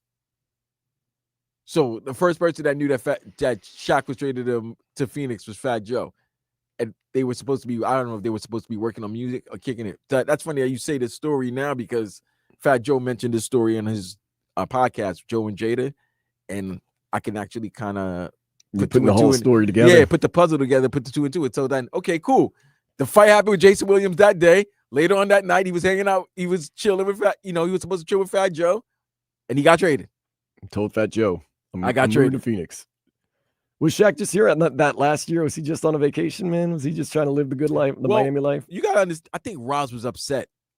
First year, they went to the ECF, right? Mm-hmm. Second year, they won the title. Third year, they got their heads. Well, he said they traded off all his guys. But that 07 year when they got blown out by Chicago in the first game of the season, like Roz already knew that this team they're not gonna repeat. So he had to change the core. And you know how superstars are, especially at Shaq at that time. Shaq was like, at that time, Shaq's not caring about the regular season. The only thing he cares about is the postseason and getting his money. Shaq was very unapologetic about the regular season a lot of the time. He'd say, if it was a playoffs, I'd be playing, but it's not. So I ain't gonna be playing. Like, oh, okay, cool. Save it for the playoffs, man. Nonetheless, good. I like it. I like a team with some fight, man. We learned this today, that the teams that fight are good. The teams that don't fight, they don't have any fighting. Not good. So you want Miami? So you want some fights in the Dolphins locker room? I wouldn't mind a couple of fights in the Dolphins locker room. I'm trying to think who would be the first person to throw hands. I don't want to put Cheetah in there because somebody might really put hands on Cheetah. Cheetah got hands. Oh, he's got that temper. No, but he got hands too. Like he's got hands. I'm trying to think of who would be like the fighter in the group that would really mess some things up. I tell you this, Darren Wall, you try to run up on Darren Wall and he put you on your back. Yeah. Zach Sealer's one of those guys that I ain't messing with Zach. he can fight, but he not that he reluctantly, but he's like when fights start breaking, he goes, I'm not messing with these young then that Thundercats. country strong just. I'm not messing with Jonah. Oh yeah, Polynesian fighter. Polynesian strength. I think not doing Kenneth that. Grant's probably got some dog in I'm him not too. messing with the young Thundercats. Kenneth Grant. But I'm trying to think, young. like last year, like you'd be like, man, like Calais Campbell walked up on you and was like, I'm not messing with not. if Calais Campbell said he wanted to fight you, you'd be scared. But before you tell me he would have to fight, he would fight me. I probably did at least 10 to 15 minutes of annoyance to the point where he wants to hit me because Calais Campbell knows, come on, man, I can hurt you. Easy. Some of these guys, they know they can hurt you, man. I'm not fighting Patrick Paul. He's just so big. That doesn't make sense. He's so big. I mean, you kind of think Ollie Gordon the second's got a little bit of that in him, man. He's big. He's kind of nasty when he runs. I don't know, though. We'll see. Maybe there'll be a lot of fights this year in the locker room, and you can report on them. Kickback. We don't have to use artillery for everything. Just, like Craig's pop says, if you got these, you're good anywhere, man. It's true. That's all you need. It's true. Like Craig's pop said on Friday. If you got hands, you good anywhere. You really are, man. You really are. There's no situation you probably can't handle until they escalate it. Yeah, like you said. So Shaq and Pat Riley had a little war, and that ended up having Shaq traded to Phoenix, and then mostly the decline of his career after that, to be honest with you. But nonetheless, I love the story. Never gets old. Going to come back and close out the show. One more segment. This is Sports Day on 560 WQAM and 104.3 WQAM FM, Miami Sports Leader.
It has been a wild ride this weekend. We had Dolphins and Jags yesterday, 14-6. Some starters went. Tua got sacked twice. Tua threw a touchdown. Quinn Ewers and Zach Wilson looked pretty decent.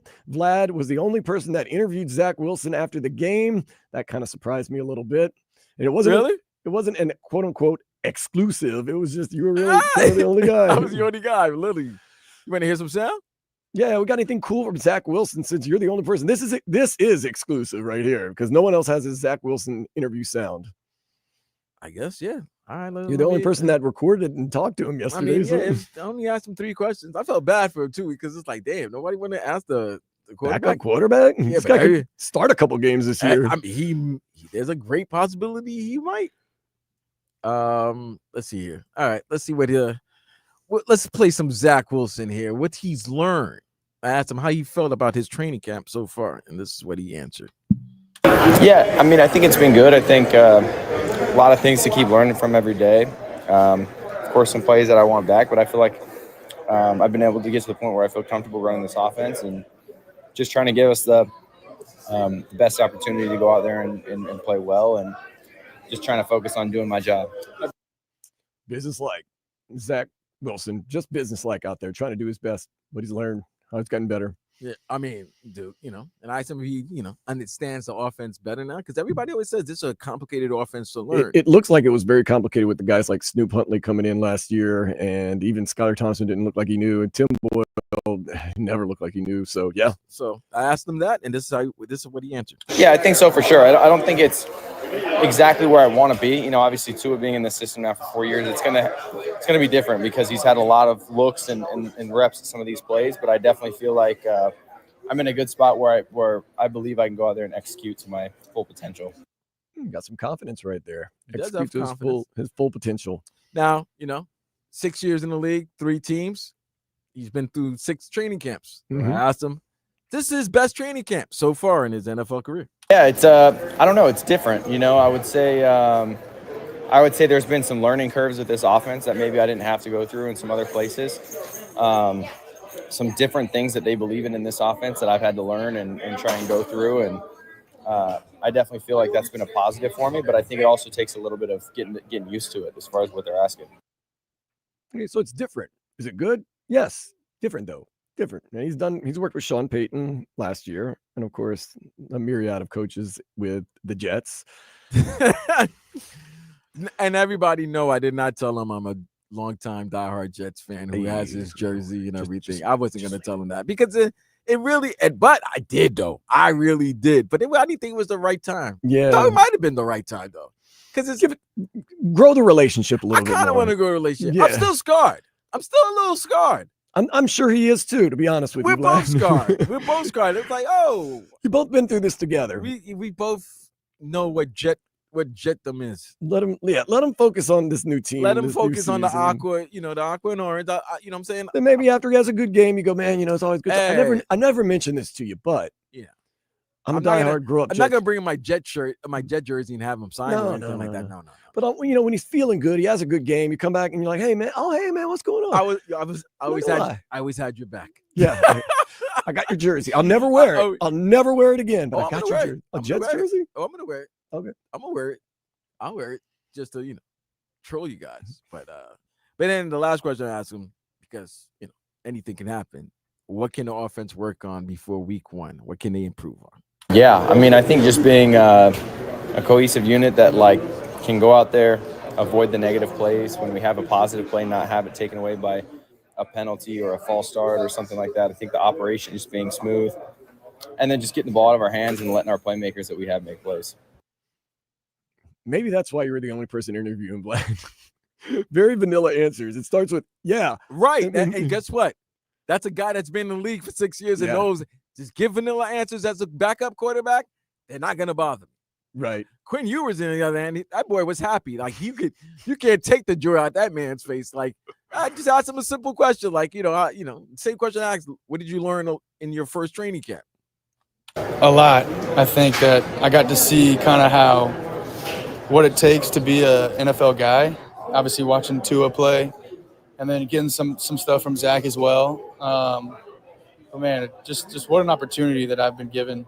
And I feel like I didn't take advantage of anything. I haven't regretted anything I've done. So I'm just pumped. It was fun for me because it's been a lifelong dream for me to be in the shoes that I'm in right now. But man, I feel like I have a long way to go. Quinn, you might regret that sack you took on the goal line. Yeah, that's why you should give vanilla answers. You're right, Vlad. You see what I mean? Because the first thing I said is you might regret holding on to the ball too long and getting sacked at the goal That's line, why I like. fumbling. That's what I like about Zach. Zach sounds like a guy who's been through it and knows how to answer, how to maneuver. Don't need to stir the pot. Because he knows he's been, and trust me, your first 4 years in that New York market, ooh. I think everything, if you play for another team in another city, it's gonna be easy for you. Yeah. Like there's nothing like the coverage that the New York sports media does. It's nothing like it. So it is the brightest of bright lights. So, but yeah, it was shocking yesterday that I was like, damn, nobody want to talk to Zach. I'm like, that's messed up, B. Like I felt bad for him. Like, yeah, you know what? I'm gonna talk to you. I'll talk to you. I'm glad you did. I'm glad we heard from him. I'm very glad. You know what? You know why I'm also glad? It's the beginning of the beginning of me letting go of the time in New York. Yeah, I've let it go. You guys are going through your therapy and releasing. I let it go. I hope he does very well for you guys. I really do. I hope we don't need him that much, but when he is called upon, I hope he's great. There you go. Except for 2 times in the year, but that's it. Okay. The Marlins are up 5-3 on the Blue Jays. It is the bottom of the 7th, so hopefully we can salvage a game in this series. What are you doing the rest of the day, Vlad? As it's starting to rain right here at El Portal. Yeah. You and I are gonna have a little post show. Oh. And then, well, the weather just took out everything right now. Yeesh. I guess I watched some. I think there's some wrestling going on tonight. Oh yeah, AEW's got Forbidden Door. NXT got Heat Wave. I watched a little wrestling, and then of course watch Yankees, Red Sox, and hopefully we can stop an 8-game losing streak to those Gingers.